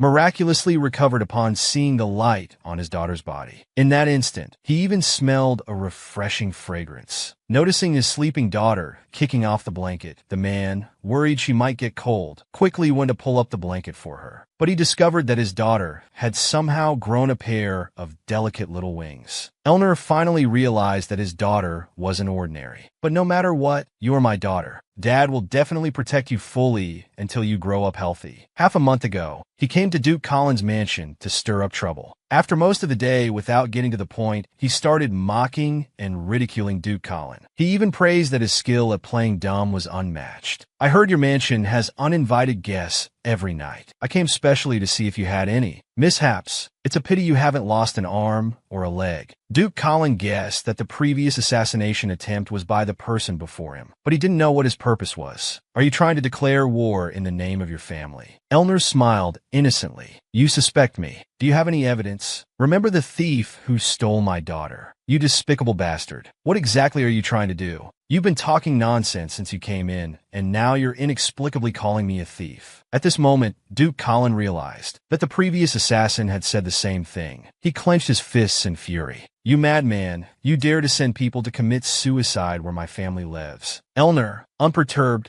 showed him Erin's birth certificate. Originally, he had planned to adopt the girl, but a thief had beaten him to the adoption application. If he wasn't a thief, what else could he be? The man threatened that he'd better cancel the application voluntarily, because Erin could only be his daughter. Duke Colin, now calmed down, inquired about Erin's recent situation. Learning the girl was well, he mocked the madman before him for abandoning Erin in an orphanage tens of thousands of miles from the capital. He accused him of not being a qualified father. Even before that, Erin didn't even have a birth certificate, and now he's using such low tactics to make amends. I don't trust someone like you, and I'm confident I can raise that child to be more outstanding. That's all I have to say. Don't let me see you again. Perhaps if you reach out and touch, you won't say such things. You can try. If Erin knew her father sent assassins, that scene would surely be exciting. Let me tell you one last secret. My son and Erin are extremely close. He taunted, saying they had a pet and master relationship. Seeing the other's confused expression, oh, you didn't know. Seems your character isn't that great after all. Soon, Elnor was escorted out. At that moment, he caught a familiar scent at the door. It was the one who delivered the message to him at the auction last time. Elnor called for a servant, asking to bring over the child in the black cloak. He wanted to take him back as a pet for his daughter. The servant was speechless upon hearing this. Are all people in the capital this eccentric? How would Duke Colin retaliate against the madman's attempt to snatch? Dad doesn't hate me. It doesn't matter how I am. In the early morning at the Edom family, what Elna looked forward to most was his daughter waking up and smiling as she called him Dad. However, when he entered the room, he found that his daughter, who should have been sound asleep in bed, was nowhere to be seen. He anxiously searched everywhere until he heard a thunderous growl from under the pillow. Mistakenly thinking his daughter wanted to play hide and seek, he pretended to search for a long time before finding her under the pillow. He had prepared delicious pudding, but unexpectedly, Dad's words made the lizard, who only wanted to hide, tear up. The man approached with concern, asking if she felt unwell or if the food didn't suit her taste. Hearing this, the little lizard cried even more sorrowfully. Realizing the reason for his daughter's sadness, he decided to fire those incompetent cooks. Seeing this, Erin chirped anxiously. She wanted to tell Dad it wasn't like that. Lately, she always felt hungry, never satisfied no matter how much she ate. She feared becoming a monster that could never be full, even if Dad didn't mind. Her ravenous eating manners made her feel very embarrassed. The past taunts and ridicules from her brothers, calling her an insatiable pig, made her give up her favorite foods. Even if it meant enduring the torment of hunger, she didn't want others to look at her strangely anymore. Looking at his sad daughter, Elner fell into deep thought. He gently stroked his daughter's head with his warm palm. For chefs, it's a happy thing when people enjoy the food they make. Not only that, but many people have felt happiness because of you without you realizing it. Erin, thank you for choosing me as your father. So don't be sad, because no matter what happens, all of us will stand by your side. Hearing this, the little lizard's heart seemed to be healed. Could she really bring happiness to everyone? This was exactly what she had always hoped for, just as she eagerly wanted to tell her father. Powerful magic transformed into a dazzling light, and the little lizard turned back into a girl. She feared that eating too much and turning into a giant lizard would disgust her father. Then you should eat more, because you'll be super cute as a giant lizard. Even if you become ugly, you'll still be cute. Unexpectedly, his answer made the soft, cuddly bundle cry even louder. Just as he was at a loss, another growl was heard. Daughter, Dad is hungry. Can you accompany Dad for breakfast? Watching as the table full of food was completely devoured, Elner immediately asked for more food to be prepared. Sensing his daughter's inner conflict, he asked Erin how she had just turned back into human form. It was because she urgently wanted to talk to Dad. Then last time when you had a headache, what was my daughter thinking? Erin hesitantly said she had finally found a family that loved her, but she didn't know how to express it properly. His daughter's embarrassment made the man laugh out loud. Dad, are you laughing at me? No, it's because my daughter is too cute. Seeing his daughter free from the gloom caused by her appetite, he told her that tomorrow she would start learning with a tutor. Also, Dad has prepared a surprise for you. On the way back to the room, a maid approached, greeting them with a bow. She was Roland, the exclusive maid arranged by her father for the girl. Erin enthusiastically greeted her, hoping she could take her to find Charney. However, the way she looked at her tail made her feel a bit uncomfortable. Roland, are you listening? The maid, coming to her senses, hurriedly apologized to the girl. The other's gaze made Erin realize that her beastkin identity wasn't accepted by everyone. Having gone through so much, she was already used to feeling hurt. But for her father's sake, she could endure it all.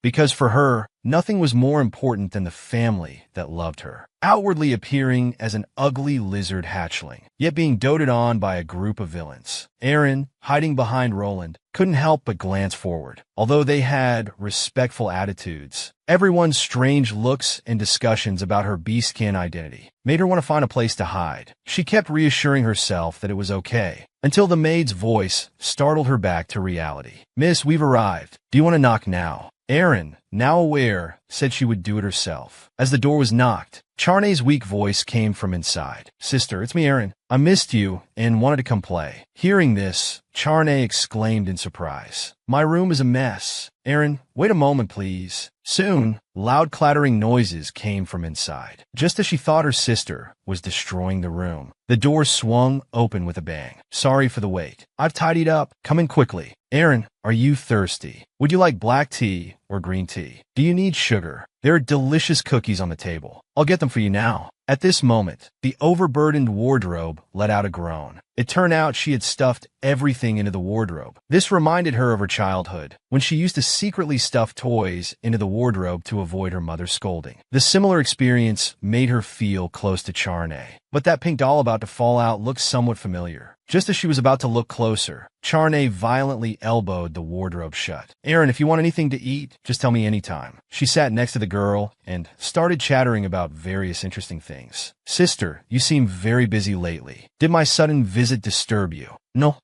I received an invitation to the palace. The third prince's condition has worsened recently. His Majesty hopes to use the power of evolution to alleviate his pain. Even though he has tried his best, it still hasn't helped the third prince's condition at all. His sensitive nature makes him refuse to cooperate with treatment. Now it's even difficult to touch his hand. He's troubled about whether to go or not. "Why don't you come with me, Aaron?" Charney tried to persuade her. "Don't you want to see the palace?" Aaron knew in her heart, with the female lead's current abilities, she still couldn't cure Inosi. Eventually, in that cold winter, the third prince would leave this world forever. And the emperor, having lost his beloved son, would reject everything that brought joy. And this would plunge the entire empire into deep suffering. This torment would last for 10 years. The female lead understood that if left unchecked, the world would face its end. So she bravely stepped up and launched a Chinibu war called Save the World. When she saw this, she felt the novel had fallen apart. But then she thought it didn't matter. After all, this was just a fictional world. However, she had now deeply integrated into this world. Here, she had a family that loved her. If the impending tragedy could be rewritten, she would do everything in her power to change it, because she still wanted to continue enjoying the parenting story centered on Charney. Aaron agreed without hesitation. This sudden joy made her hug the girl tightly. "Thank you, Aaron, but we need to get the family head's permission." "I understand. Sister, please let go first. I can hardly breathe." Then Charney's gaze fell on Aaron's constantly swaying tail. Aaron, can I touch it? It looks so soft, just like cotton candy." Aaron unhesitatingly placed her tail in her sister's hand. The soft touch made Charney reluctant to let go. For someone who could only imagine before, this feeling is amazing. Aaron's heart was filled with emotion. Someone actually liked her disgusting big tail. What she never expected was that Charney would get a nosebleed from her tail.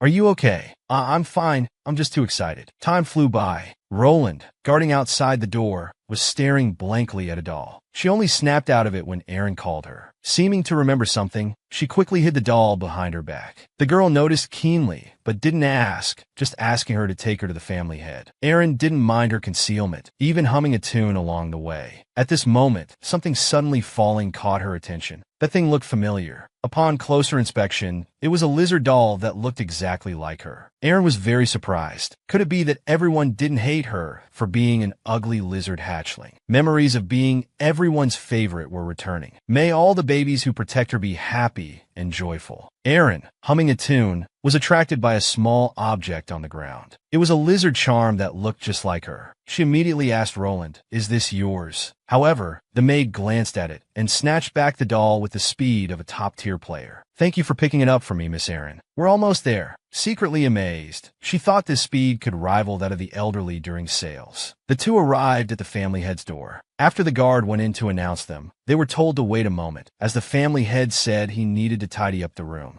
At this time, a guard named Philly came forward to greet them. He asked the girl, "Do you like candy?" Aaron's cute contemplative look made him eagerly take out a gift from his pocket. It was an exquisite piece of candy. "It's a bit presumptuous, but I hope you'll like it." Before he could continue, he was suddenly knocked down by an iron fist from above. "I'm sorry, miss. Philly doesn't know proper etiquette. I'll teach him well." Seeing Philly's pitiful face, Aaron quickly waved her hands, saying it was okay. "Is this tiger candy?" "Thank you, Philly. I'll enjoy it very much." The girl's sweet smile instantly captivated everyone present. Philly couldn't help but start singing praises. However, this sacred moment was suddenly interrupted. Philly's heart shattered into pieces. The old man was surprised that this little fluffball would come to him voluntarily. Aaron obediently greeted him, expressing her wish to go to the royal city with Sister Charney. But meeting the family head while holding a shiny candy was a very disrespectful thing to do. Although she quickly hid it behind her back, it was still noticed. Aaron wanted to explain, but the old man asked her to sit on his lap. Holding the soft and cute little fluff ball, he was overjoyed. "It's just a piece of candy. What's there to panic about? Where did you say you wanted to go?" "To the royal city with Sister Charney." Aaron explained her friendship with the little prince. She heard he was sick and wanted to visit him. Seeing the old man's slightly furrowed brow, Erin's heart tightened. She thought she wouldn't be allowed. However, the old man softly said, "You may go. I'll have someone rearrange tomorrow's lessons. But next time, you must study hard." Hearing this, Erin was so happy she danced with joy. She sweetly said, "Grandfather, you're so kind. I'll definitely be good and attend classes next time." Erin's bright smile once again melted the old man's heart. Unable to contain his overwhelming emotions, he directly tore the long table to shreds. Oh my, these two are indeed father and son. Their way of expressing emotions is so unique. The face-saving grandfather hurriedly said there was a bug, emphasizing that it was a disgusting creature with 40 legs. Erin's face immediately turned pale with fright, hearing that there would be delicious lobster for dinner. The old man urged her to go and flex a few bites. Flex a few bites. Who knew grandfather was so trendy? Analyzing from past work experiences, that must mean all right, grandfather. Let's go flex then. It seems the fluffball has a lot in common with him. In the evening, Charney was humming a tune while holding a pink little ball. She skillfully threaded the needle, working left and right, up and down. Finally, one more online gathering, and with a pop sound, it was done. This was the result of her working day and night, shedding 2 gene of nosebleed to sew this super adorable Erin doll. Looking at the freshly completed perfect work, Charney let out a satisfied peep. This, however, frightened the maid who was just passing by her room. At this moment, Charney declared in her unique Chinibu pose, only she could make a doll exactly like Erin, so please feel free to envy her. However, Erin hasn't entered the social circle yet, so mass production isn't possible for now. But as long as everyone likes Erin in the future and stops fearing her, that's enough. Because her sister deserves to be loved by everyone.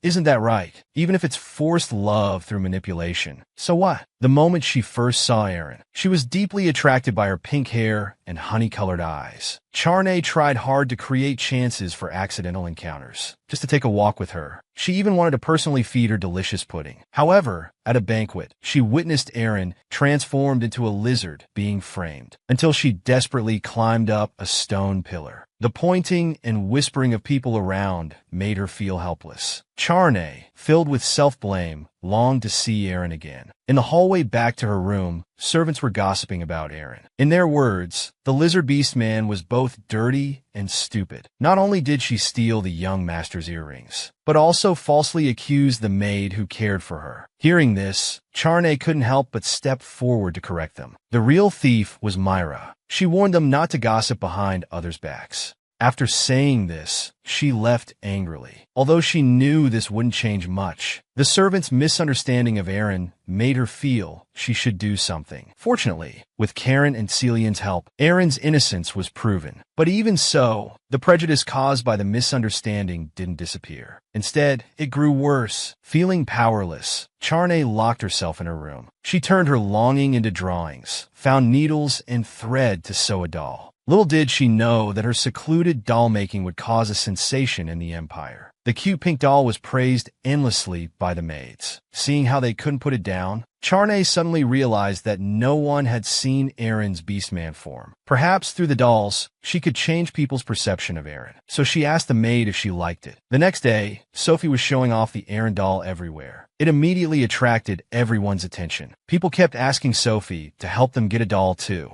Just like that, the once stupid lizard Beastman became the cute little lizard baby in everyone's words. This Erin trend quickly swept through the entire Edda. The Mu family members all showed off their talents, making various Erin dolls to compete with others. Later, this trend spread to the Klin family and even the capital. Finally, it swept across the entire empire. And the instigator who led the Erin trend was at the dining table, fighting with Karen for the right to feed Erin. They took turns, spoonful by spoonful, instantly piling up food in the bowl like a mountain, until they both fought for the last piece of meat, glaring at each other, neither willing to give in. Elno helplessly reminded them that he was Erin's guardian and should be the one feeding her. At this moment, Duke Klin, thousands of miles away, expressed how shameless they were. Seeing the two arguing endlessly before the meal, Elno angrily scolded Karen for his lack of manners. This allowed the meal to continue. Just as Erin was eating heartily, Elno called her over. Confused, Erin pitter-pattered towards her father, but Elno suddenly picked her up and sat her on his lap. Everyone watching this scene was angry, but dared not speak. Only the hot-tempered Karen accused his father of not following the rules. But he was met with a fierce glare from Elno, who retorted, "Are you talking to me? What rules?" Elno went on to demonstrate for his daughter. He casually glanced at Charney, grinning as he asked his daughter, "Is the food Daddy feeds you tasty?" Charney was dumbfounded by this unexpected behavior. Was Uncle deliberately showing off to her? At his age, competing with a niece as young as his daughter was really childish. Speaking of which, Uncle had been acting strange lately. He used to always look like he wanted to kill anyone who annoyed him. But since Aaron came back, he had become much gentler. Of course, those two guys over there as well. Not just them, but including the family head, Butler Roland, and himself. Everyone seemed to be controlled by an invisible hand, making them all like Aaron. This feeling was like it was destined to be. Suddenly, Charney was startled by a call. "Sister, when are we going to the Imperial City? We'll go after lunch tomorrow." The possessive Elno, now a wise advisor, gave a warning look to Charney. Uncle's reaction made him more certain of this destined control. But so what? Would you be able to not like such an adorable little lizard baby? On a forest path, Duke Klin was enjoying a quiet moment with his son. In his hand, he held an admission letter from the Royal Academy. This was what he had painstakingly secured for his son. After enrollment, Zimmo would be assigned to the magic department. This opportunity that countless people dreamed of, the young man scoffed at. Not having found Aaron yet, he had no interest in these things. To his father's description of the bright prospects at the Royal Academy, he turned a deaf ear, instead constantly asking about news of Shaoxi. To this, Duke Klin repeatedly assured him he had learned from a reliable source that Aaron was safe now. Perhaps they could reunite soon, so there was no need to worry. "I'm sure Aaron misses you too right now. The reason she hasn't contacted you might be that she's not settled yet. Son, let's be patient a little longer." Okay. Although the young man was a bit disappointed, he still couldn't forget the promise between him and Shaoxi. Is it the promise to be friends for life? "No, we promised to get married." This sentence struck him like a bolt from the blue.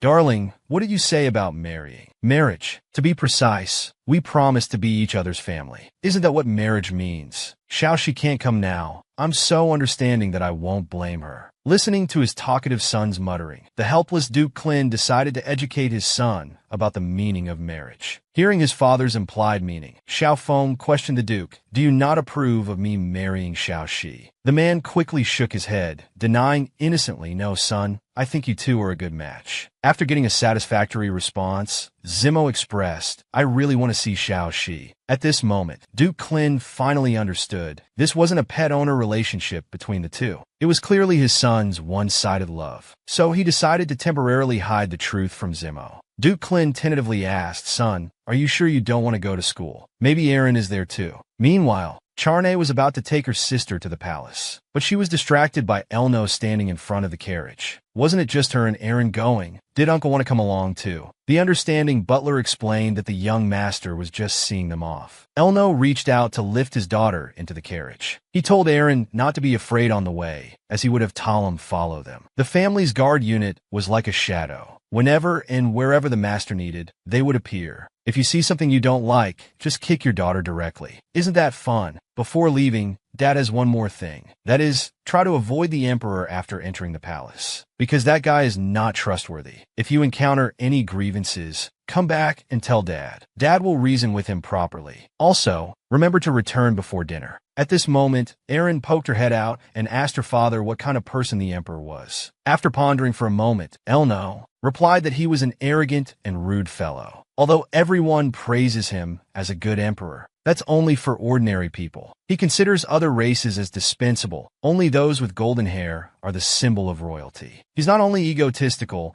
but also shamelessly looks down on others. He also likes to dominate everyone, making them obey his every word. But daughter, you don't need to worry. Dad has prepared something for you to deal with it. Aaron happily accepted it. She thought it might be some kind of communication stone, but it turned out to be a fish bomb. Seeing his daughter's confusion, Elno gently explained that if the situation goes wrong, you should throw the fish bomb at the Emperor. Even if you take him out, it's fine. We could just choose a new one then. After all, Not a hair on my daughter's head can be harmed, so throw it boldly, preferably hard at his face. These words left Erin both amused and exasperated. She felt her father was even more ruthless than the emperor. However, someone far away in the palace thought, it's so hard to find someone who understands him. They arrived at the magnificent imperial city. Led by a maid, they prepared to head to the third prince's chambers. At this moment, the maid noticed the girl beside Charney. She then smiled and greeted them. Your Highness, knowing you've come, he will surely be very happy. These words left the two of them puzzled. Soon, the three arrived at the chamber door. Charney told her sister to go play nearby first, agreeing to find her when finished. The two waved goodbye.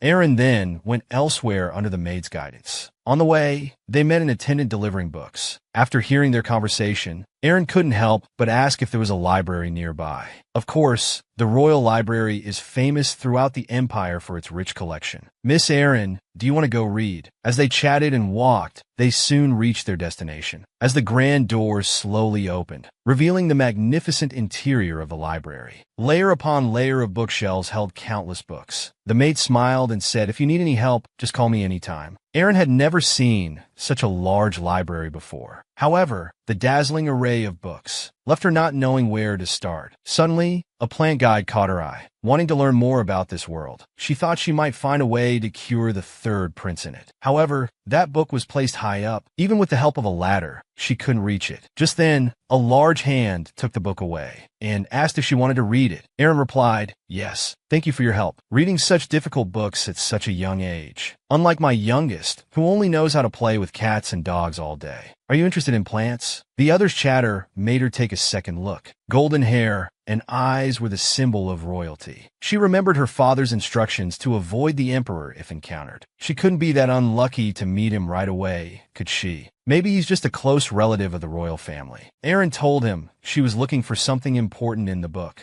The man smiled and handed the book to Erin. However, just as she was about to take it, he deliberately raised it higher, as if teasing her. Is bullying children fun? The man played this game hundreds of times without tiring. In the end, he shamelessly said he wanted to read it too. What a boring old man. If she couldn't confront him, couldn't she avoid him? So she politely let him read at his leisure and turned to leave. This person reminded Erin of the third prince. Are all the royal family members so childish? No longer in the mood to read, Erin asked the maid to take her to the reception room. Unexpectedly, the maid suddenly looked nervous. She hurriedly bowed and said, "Hail to the great and glorious son of the empire." Erin was surprised to find that the childish old man was actually His Majesty the Emperor, and he intended to receive her personally. "Come, Erin, I'll take you to see Enoshir." The emperor rambled on, even mentioning his nickname Doughboy. He was very curious about his son's friend. "I think Enoshir will be very happy to see you. How about it? Want to see him?" Erin smiled in response and inquired about the third prince's condition. But when Erin arrived at Enoshir's room, she was stunned by the scene before her. The room was a mess. Enoshir was lying on the bed, coughing up blood profusely, looking very pained. He angrily threw a book at Charney, shouting, "Get out. Are you deaf?" At this moment, Charney was covering her injured arm, looking aggrieved. He glimpsed Erin standing at the door, a flash of helplessness in his eyes. Faced with this situation, what will Erin do to defuse the crisis? A beauty reincarnated as an ugly lizard hatchling, unexpectedly doted on by a group of villains. Who among them can win the baby's heart? Is it the soft and cute puppy, or the seemingly innocent but actually cunning young noble? In her previous life, the girl couldn't get her family's love. Even when she was sick in the hospital, they complained about wasting money. Longing for family warmth, she dreamed of becoming the protagonist of a story where everyone dotes on her. Perhaps blessed by the goddess of fortune, when she opened her eyes again, she had actually transmigrated into her favorite novel. Here, her efforts were recognized by everyone, and she gained her father's unconditional love. However, a rescue mission made her travel between dream and reality. Even so, Erin chose to stay in the dream without hesitation. Here, she had a family who loved her and everything she wanted. She hoped that everyone here could live a happy life. An accidental danger. Erin was resented by a madman due to an accident. He fantasized about capturing Erin and locking him up with his pet. He wanted to witness the little lizard's painful struggle with his own eyes. For this, he used despicable means, becoming Erin's home tutor. would his plot succeed. Not only that, Aaron also encountered the third prince, Enoshir. This short-lived character, known for his arrogance and venom in the book, not only liked to give him nicknames, but also frequently gave him a hard time. To ensure a happy ending for the story, Aaron resisted the urge to hit him and let White Hair take him home. Although he survived by luck, he still couldn't escape the fate of death. He refused to accept any treatment, even throwing pillows at people at the slightest disagreement. White Hair, who didn't indulge him at all, picked up the fallen pillow and threw it back at his face. Just as the two were fighting fiercely, the third prince's fiancée suddenly appeared. Seeing this scene, she strongly reminded the two to know their place. This also reminded Aaron of Lillian in the original story, who went mad for love. Although mocked as a gravedigger, she was content with it. She bewitched the emperor to destroy the empire together, to be worthy of the worst prince in people's mouths. Lillian, Boosie trampled everything she disliked under her feet. Her arrogance and cruelty eventually led to the empire's disintegration, and the female protagonist would take up the banner of counter-revolution. This wasn't the ending Zizi hoped for. So what would Aaron do to prevent all this? In this process, what sparks would fly between her purple hair and white hair? On a forest path, Duke Clyn was enjoying a quiet moment with his son. In his hand, he held an admission letter from the Royal Academy. This was what he had painstakingly secured for his son. After enrollment, Zimao would be assigned to the magic department. This opportunity that countless people dreamed of, the young man scoffed at. Not having found Aaron yet, he had no interest in these things. Regarding the bright prospects of the Royal Academy described by his father, he turned a deaf ear, instead constantly asking about news of Little Hope. To this, Duke Clyn said in 3 parts, "I heard from a reliable source that Aaron is safe now. Perhaps you'll be reunited soon, so don't worry. I think Aaron must miss you too right now. The reason for not contacting you might be that she hasn't settled down yet. Let's be patient a little longer." Okay. Although the young man was a bit disappointed, he still remembered the promise between him and Little Hope. Is it the promise to be friends for life? No, we promised to get married. These words struck him like a bolt from the blue. Darling, what did you say about getting married? To be precise, we promised to be each other's family. Isn't that what getting married means? Little Hope can't come now. I'm so understanding that I won't blame him. Hearing his chatty son's mumbling, the helpless Duke Clyn decided to educate his son about the meaning of marriage. Hearing the implication in his father's words, Little Foam counter-questioned the Duke if he disapproved of his marriage to Little Hope. The man quickly shook his head in denial. Of course not, son. I think you two are a good match. Satisfied with the response, Zimao said, I really want to see Little Hope. At this moment, Duke Clyn finally understood. This wasn't a pet-owner relationship at all. It was clearly his son's one-sided love. So he decided to temporarily hide the truth from Zimao. Duke Clyn tentatively asked his son, are you sure you don't want to go to school? Maybe Aaron is there too. Meanwhile, Shawnee was about to take her sister to the palace, but was distracted by Elno in front of the carriage. Wasn't it just him and Aaron going? Did Uncle want to come along too? The understanding butler said, young master is just here to see you two off. Elno reached out to lift his daughter into the carriage, telling Aaron not to be afraid on the way, as he would have Talim follow them. The family's guard team, like shadows, would appear whenever and wherever the master needed them. If you don't like them, just kick my daughter directly. Isn't that fun? Before leaving, Dad has one more thing. Try to avoid the Emperor as much as possible after entering the palace, because that guy is not trustworthy. If you encounter any grievances, tell Dad when you come back. Dad will reason with him properly. Also, remember to return before dinner.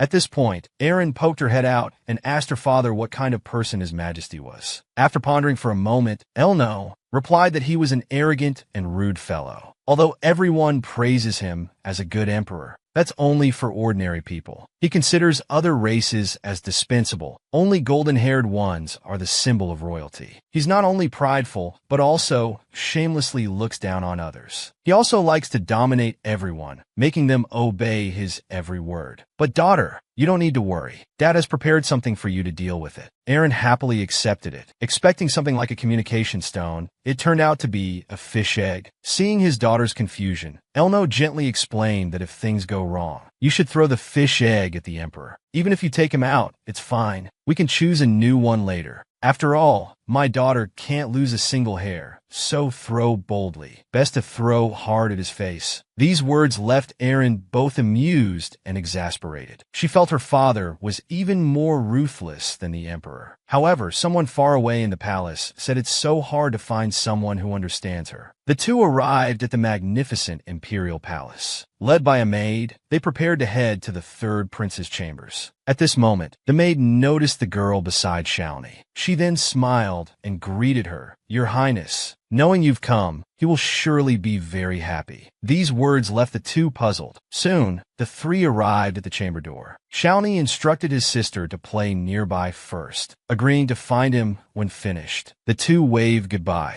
Aaron then followed the maid's lead to another place. On the way, they encountered a servant delivering books. After hearing their conversation, Aaron couldn't help but ask if there was a library nearby. Of course, the royal library is famous throughout the empire for its rich collection. Miss Aaron, do you want to read books? They chatted as they walked, soon reaching their destination. As the grand doors slowly opened, revealing the magnificent interior of the library, layer upon layer of bookshelves were filled with countless books. The maid smiled and said, if you need any help, just call me anytime. Aaron had never seen such a large library before. However, the vast array of books left her unsure where to start. Suddenly, a plant guide caught her eye. Wanting to learn more about this world, she thought she might find a way to cure the third prince in it. However, the book was placed high up, out of reach even with the ladder's help. Just then, a large hand took the book away and asked if she wanted to read it. Aaron whispered in reply, yes, thank you for your help. Reading such difficult books at such a young age, unlike my youngest who only plays with cats and dogs all day. Are you interested in plants? The person's chatter made her look twice. Golden hair and eyes were the mark of royalty. She remembered her father's instructions to avoid the emperor if encountered. She couldn't be that unlucky to meet him right away, could she? Maybe he was just a close relative of the royal family. Aaron told him she was looking for something important in the book. The man smiled and handed the book to Aaron. However, just as she was about to take it, he deliberately raised it higher, as if teasing her. Is bullying children fun? The man played this game over 100 times, seemingly enjoying it. Finally, he shamelessly said he wanted to read it too. What a boring old man. If she couldn't confront him, she could at least avoid him. So she politely told him to take his time reading and turned to leave. This person reminded Aaron of the third prince. Were all royal family members so childish? No longer in the mood to read, Aaron asked the maid to take her to the reception room. Unexpectedly, the maid suddenly looked nervous. She hurriedly bowed and said, "Greetings to the great and glorious son of the empire." Aaron was surprised to find that the childish old man was actually His Majesty the Emperor, and he intended to receive her personally. "Come on, Aaron, I'll take you to see Inochi." The Emperor rambled on, even mentioning his nickname Doughball. He was very curious about his son's friend. "I'm sure Inochi will be very happy to see you. How about it? Want to see him?" Aaron smiled in response and inquired about the third prince's condition. But when Aaron arrived at Inochi's room, she was shocked by the scene before her. The room was a mess. Inochi was lying on the bed,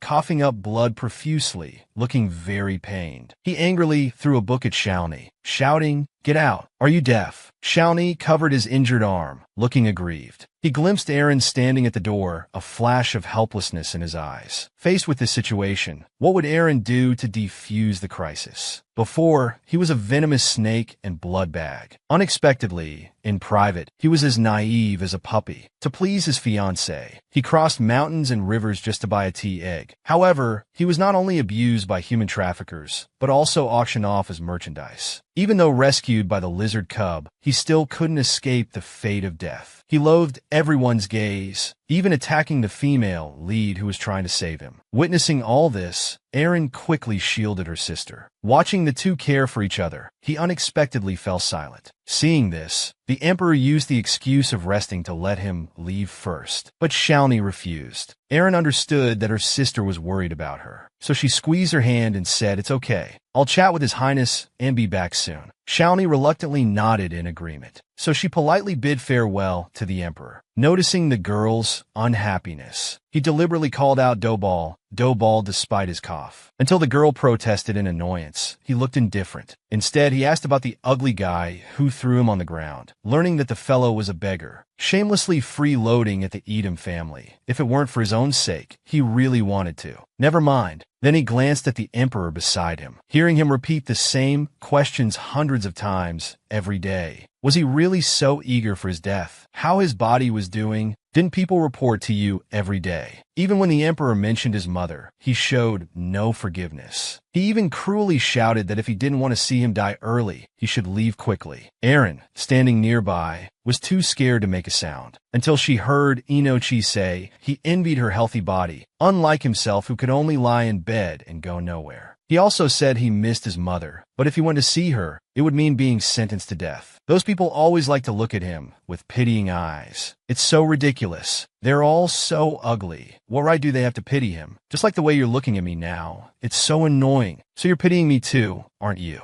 No, I'm not. I don't think that way.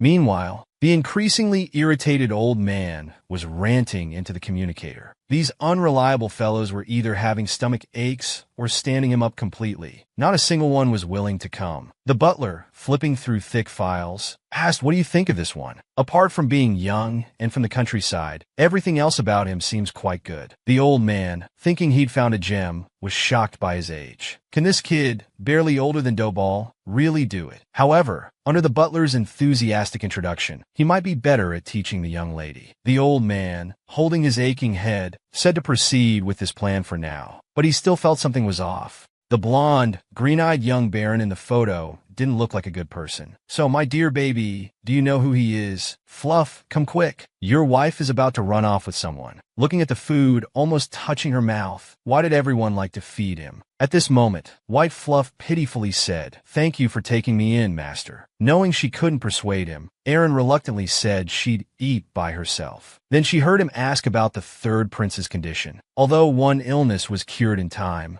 it caused his congenital stubborn disease to worsen. Not wanting to see his master sad, he suggested going along next time. But considering how the third prince gritted his teeth every time he was mentioned, would it really be okay for them to meet? Even if he promised not to cause trouble. "Well, I'll ask for you first." The third prince really hates being Pi, pitted him as a cannon fodder who knew the plot. He hoped those he cared about could all have a good ending. And as the turning point character in the story, the third prince must of course survive, not wanting someone to cover themselves with a blanket and love no one, and rudely tell him to get lost. "Can I come to see you again next time? Are you deaf? If you don't want to be scolded, hurry up and leave." But hearing the girl's muffled goodbye, he felt a bit reluctant, so he called out to the departing Dobal and told her to remember to bring a tea egg next time she comes. As a duke's daughter, how can you visit this prince empty-handed? You really have no manners at all. Back home, Erin was seriously reading a book. Not wanting to disturb the young lady, Roland greeted her and left. She mistakenly saw him as Lee Hark in her days. Wonder how that guy is doing. Suddenly, she heard her father's voice, handing her a book, saying it was sent from the palace. Elner couldn't help but be curious. When did his daughter become interested in plants? When he heard it was to find herbs to cure the third prince, he jealously asked about their relationship. He even scared his daughter, saying boys are tigers that eat people. However, Erin was focused on understanding the third prince's illness, but no one knew about it. Only rumors spread that she wouldn't survive the winter. Surprisingly, she managed to pull through.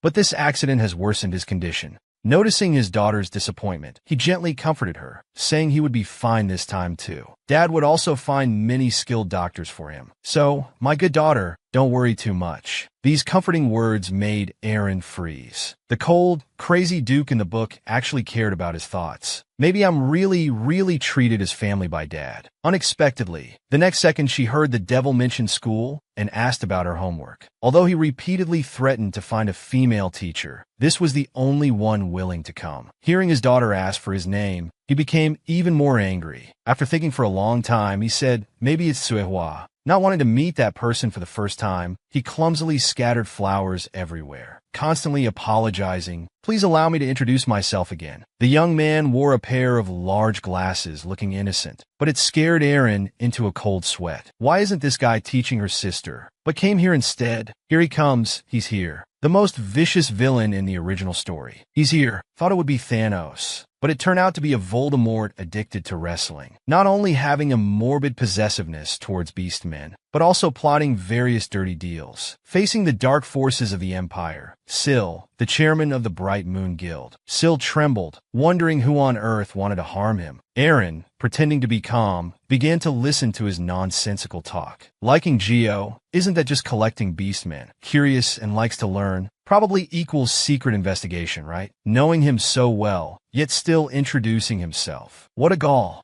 As you can see, I'm a lizard. Can't stand beastmen tales. If you don't like looking, then don't. However, the other person excitedly said she's very beautiful. So pink and delicate, must feel nice to touch. To avoid scaring away the pet, she had to continue playing the role of Tutor Syl. Let her choose the courses she's interested in. Unexpectedly, the girl chose advanced subjects. Worried it might be too difficult, he hoped she'd reconsider. Unable to persuade the student, the teacher said he'd prepare the appropriate courses for next week. Before leaving, she wanted to touch the girl's tail. Unsurprisingly, she was refused, but still tried to persuade the girl, even shamelessly using his good looks as bait. Almost disgusted, Aaron still refused to look at her, looking like she was about to cry. It's like disgust inviting disgust over. Utterly disgusting. Unexpectedly, this guy really started crying. Aaron, not falling for it, kindly offered a handkerchief, saying crying won't help. Getting what you want by crying is for those surrounded by loving, kind people. What do you think?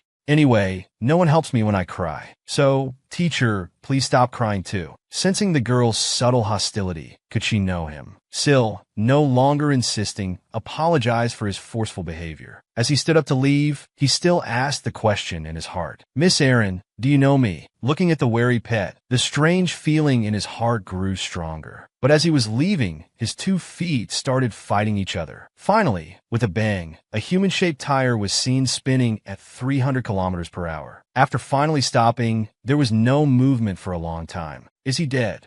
Probably not dead.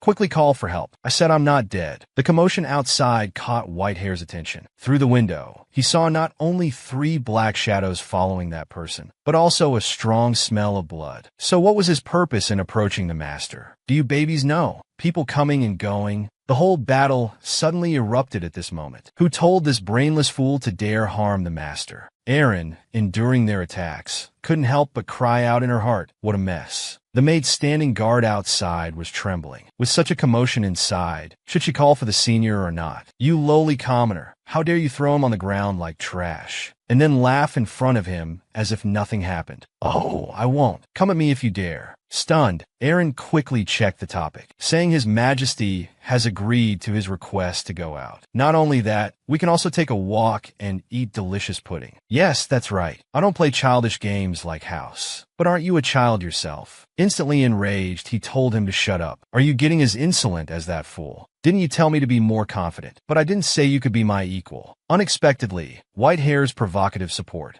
made him completely lose his mind. With a paw sound, Aaron was suddenly hit in the face with a pillow. Seeing the culprit who hurt his master, Whitehair instinctively caught it, then threw it back with all his might. Who do you think you're hitting? Hitting his master.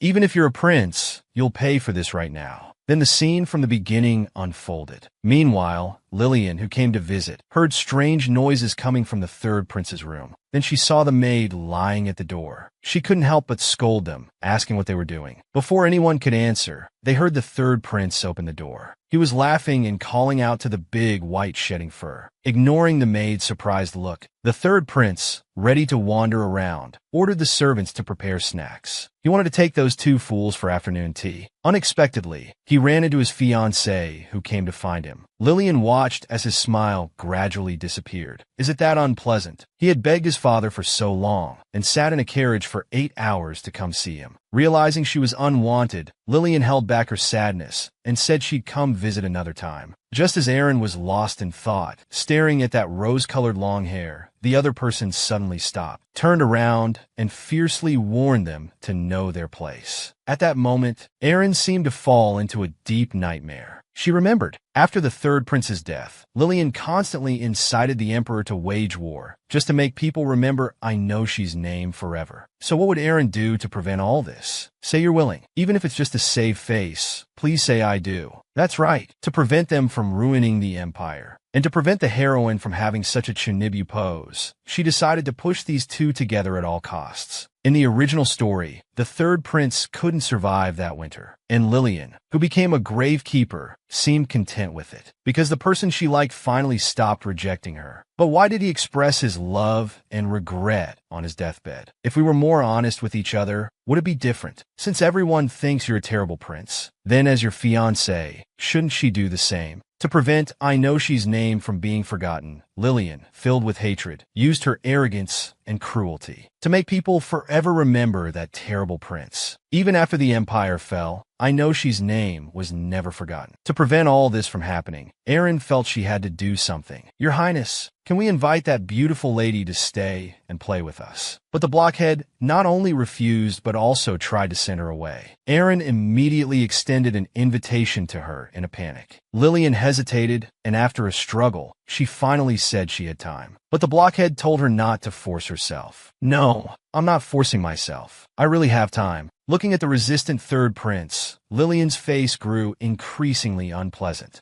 She even couldn't help but remind them, I'm really leaving now. Suddenly, with a paw sound, Whitehair slapped the third prince hard on the back and told him to answer quickly. Don't you know you're making it difficult for your master? Last time he was slapped into a daze. He babbled a bunch of words to make her stay. He even actively extended his hand in invitation. This scene before her left Lillian in disbelief. Soon, she couldn't help but reveal a slight smile. Isn't this exactly what she had always hoped for? Seeing the beautiful picture of the two happy together, Erin's face also flushed with joy. Meanwhile, Sharnai, who woke up lying on the table, asked the maid how long he had been asleep. Then, with sleepy eyes, he said he had a strange dream. In the dream, the empire was in chaos. Unable to stand by, he even became the rebel leader. Faced with the maid's bold speculation, Sharnai denied it without thinking. He touched the lizard doll he had just made. For him now, Erin was the most important. Even if such a thing really happened, it would be to protect the little lizard. Because he said he would make me happy, to not let him break his promise. I can only make him happy too. Lee Ann's passionate reading earned everyone's praise. Sister, you're amazing. However, a certain killjoy was pointing and criticizing, saying this was just basic literacy. Fine, this person's mouth is so foul he could float if he fell into the sea. Sensing his master's unhappiness, and hearing people's curiosity about his identity, he openly said, I'm Lysirwin, the master's loyal dog. No, don't listen to his nonsense. We're friends, just friends. I see. He's humble and, before he could finish, the third prince started mocking again. If only someone in front of me could learn from this. I didn't say anything. What are you picking on now? However, their unyielding bickering made Lillian very curious about how they met. Just as Erin was about to explain, she suddenly received a fierce warning glare from someone, so she nervously stammered that she couldn't quite remember. The third prince also changed the subject at this time. Lillian, who didn't need to know the details, was very disappointed. Just then a sentence. The third prince was kidnapped to the black market, sold, and my master saved him. Oh my, is this something we can say now? Alright, what did I just say? Did you hear anything? Seeing the atmosphere become tense, Erin felt like her head was about to explode. Faced with Lillian's questioning, the third prince stammered, then angrily shouted, You commoner, what right do you have to talk about my affairs? Avoidance won't solve problems. When will you put down your pride? Can't you be a bit more honest? Otherwise, there will always be times when you want to speak but can't. You country bumpkin, who are you lecturing? Seeing that the two were about to fight, Erin hurriedly pulled out an alarm clock and shouted, Wun, it's getting late. We should go home. Worried about the consequences, she quickly covered his mouth. Then, pulling and dragging, before leaving, she wanted to invite Lillian to the tea party 2 days later. Seeing the girl's hesitant expression, I know she mustered his courage and said, I hope you can come. Hearing this, the onlookers also slowed their steps. Faced with the third prince's request, Lillian shyly responded, Since you've personally invited me, I'll definitely attend. Seeing the two getting along so well, Erin couldn't help but feel happy for them. But once she got home, The news of him being adopted by Duke Clin shocked Yama. From the chat with his daughter, he learned that guy was indeed a thief. Angry, very angry. If I had known, I should have let him die with broken arms and legs. Father, are you going to Clin Palace? Have you met his son? The purple-haired boy I met at the orphanage. Ah, it's a boy. Yes, I just want to know if he's doing well. After all, we're friends. All right, don't worry. I'll look into it. By the way, how's your research on herbs going? Although I've been searching hard, I don't even understand the third prince's condition. I'm not sure where to start. Hearing this, Erno mentioned the ginseng.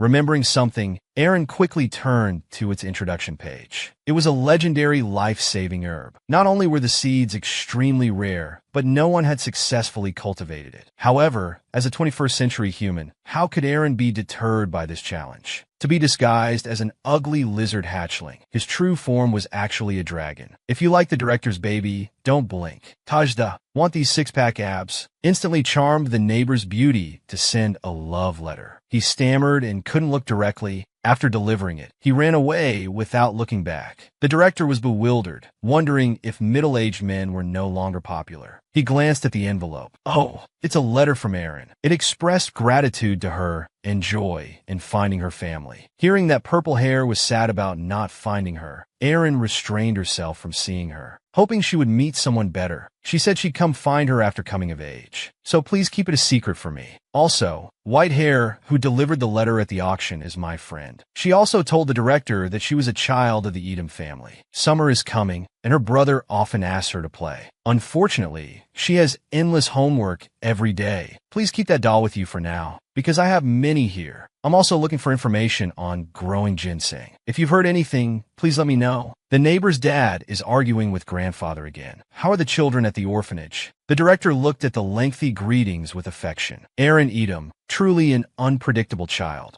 Meanwhile, at the Bright Moon Guild, little Freckles accidentally fell, scattering the newly collected information everywhere. It clearly showed the legendary dragon, its innate strength, yet extinction due to human greed. Dragons' blind loyalty makes them see the first creature they encounter as parents. They can only grow with their love. For this, dragons would do anything, even become ruthless killing machines. The usually temperamental crazy president was unusually quiet at this moment. He called little Freckles over, asking him to look closely at the photo on the table. Are you sure he's a dragon? Although it has wings, it could also be a mutated lizard. He's a child of the Edom family. Back then, humans, for their own selfish desires, constantly instigated conflicts among dragons. However, they couldn't bear the guilt of killing their own kind and chose to voluntarily disappear. But only the dragon of the Edom family remained. He not only made a pact with the first family head, but also bestowed his blood, representing power, upon him. He even left a prophecy, saying that Edom would give birth to an heir of his bloodline. Now it does look like a lizard, but what if it's real? If he's not mistaken, that guy is currently in an unclaimed state. Suddenly, greed was visible in his eyes. This is much more interesting than mutated beastmen. He instructed little Freckles to fully investigate the Edom family's information and weaknesses. The photo on the table reminded him of the scene when he first met the girl. Crying doesn't solve problems. When I cried, no one helped me. This also made him recall the girl from his childhood. She took away the parents he loved, along with his timidity and kindness. Because no one would help him, right? The little puppy bought with bread money fell in love again because of the gift from its owner. The original work had little description of White Hair's background. However, his determination to follow puzzled Aaron. From their chat, she learned this was the first gift he had ever received. He didn't even know when his birthday was. So, did the master bring these to celebrate their birthdays? No, it's to commemorate our friendship. The two chatted and laughed, helping each other. Then they heard the third prince shouting for everyone to get out. Aaron rushed into the room anxiously, nearly hit by a flying black picture frame. Lillian looked over, startled. Upon hearing someone's concerned inquiry, tears suddenly welled up uncontrollably. She repeatedly said, Your Highness,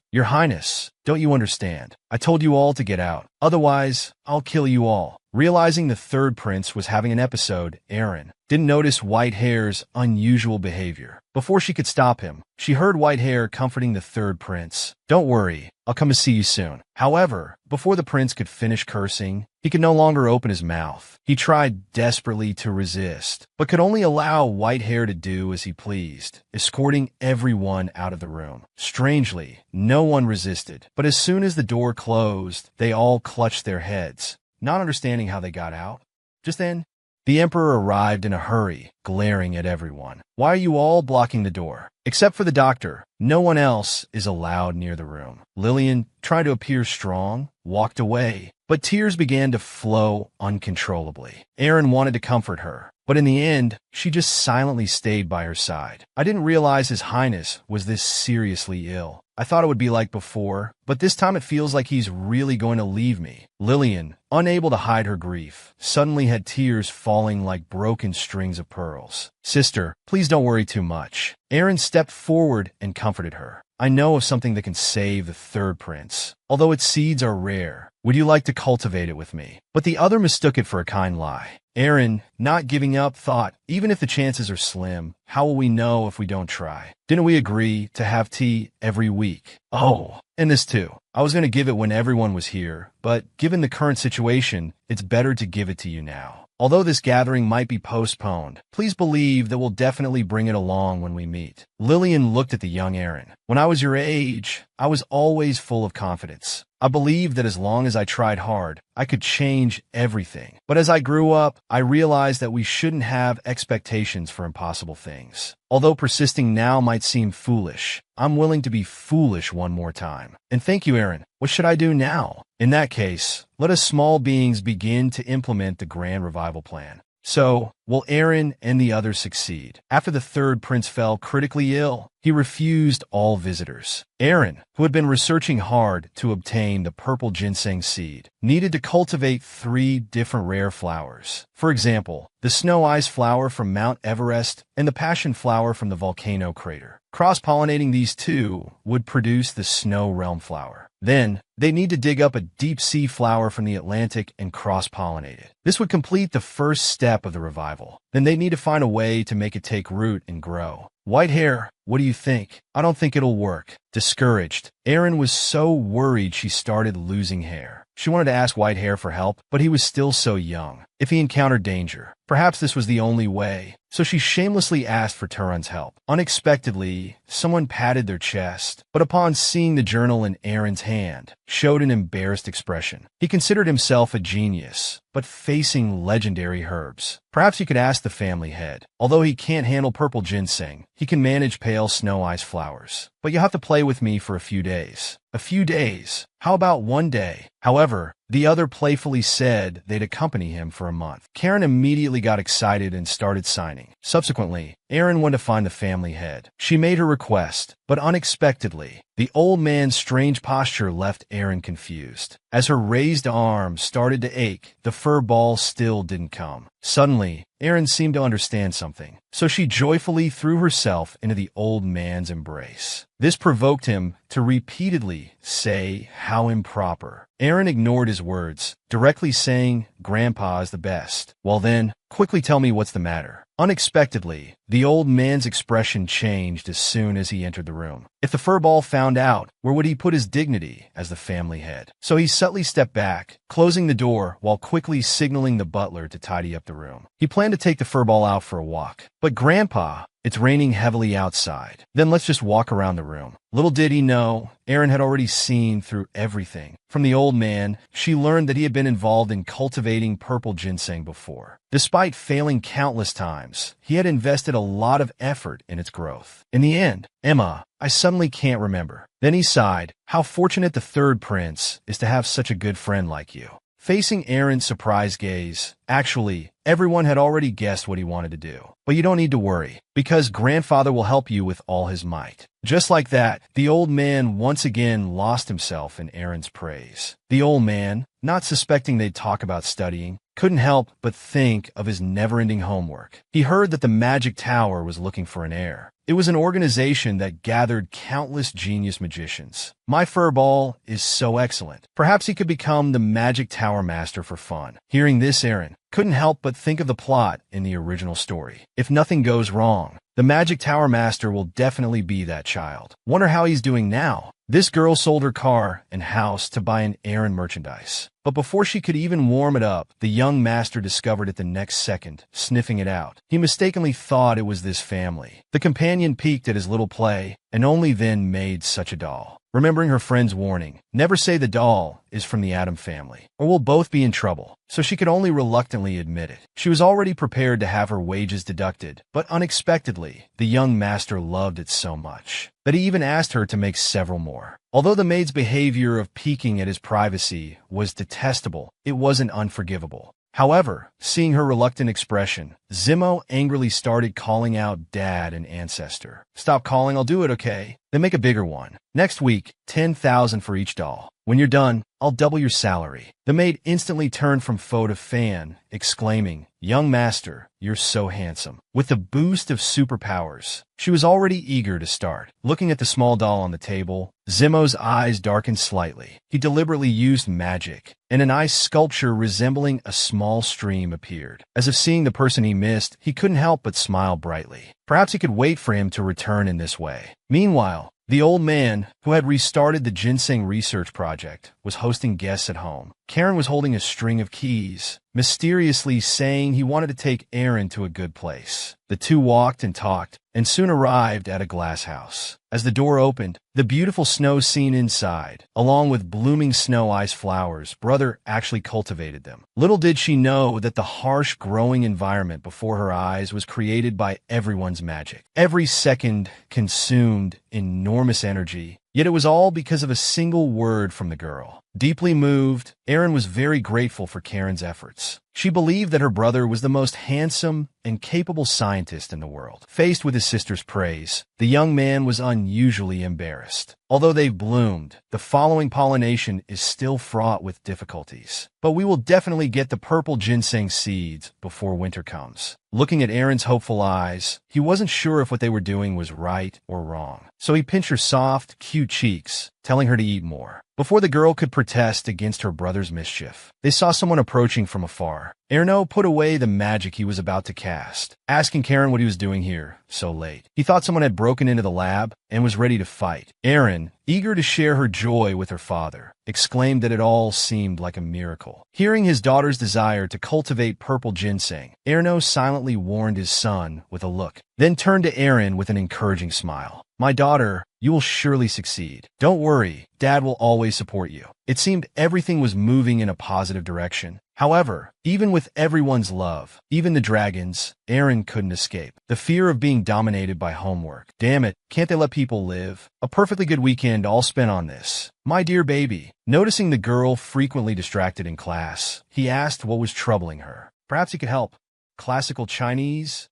Aaron grumbled, knowing he clearly understood, but was pretending to be clueless. Regardless of his intentions, she told him about cultivating precious herbs with her friend. To her great surprise, he not only secretly mocked her overconfidence, but even planned to use this to verify her dragon identity. Outwardly apologizing, he actually envied this friendship of helping in times of need. If only he could have such friends. Hearing this, Aaron seemed to find an opportunity to influence the antagonist. Believing the time was right, she thought they could become good friends too. But unexpectedly, he laughed like a pig. How ironic. I'm sorry, Miss Aaron. I didn't mean to offend you. I'm just curious about your maturity beyond your age. This left Aaron dumbfounded. Fortunately, it was soon time to leave school, and she no longer had to face this awful person. For the entire summer, everyone was busy pollinating flowers. But they would also have Wenwen send their regards to the third prince, then continue battling with homework. Occasionally, they'd fall asleep in class from exhaustion. Days passed like this. Although they successfully cultivated the snow realm flower, they still didn't dare to relax. Fortunately, their hard work paid off handsomely.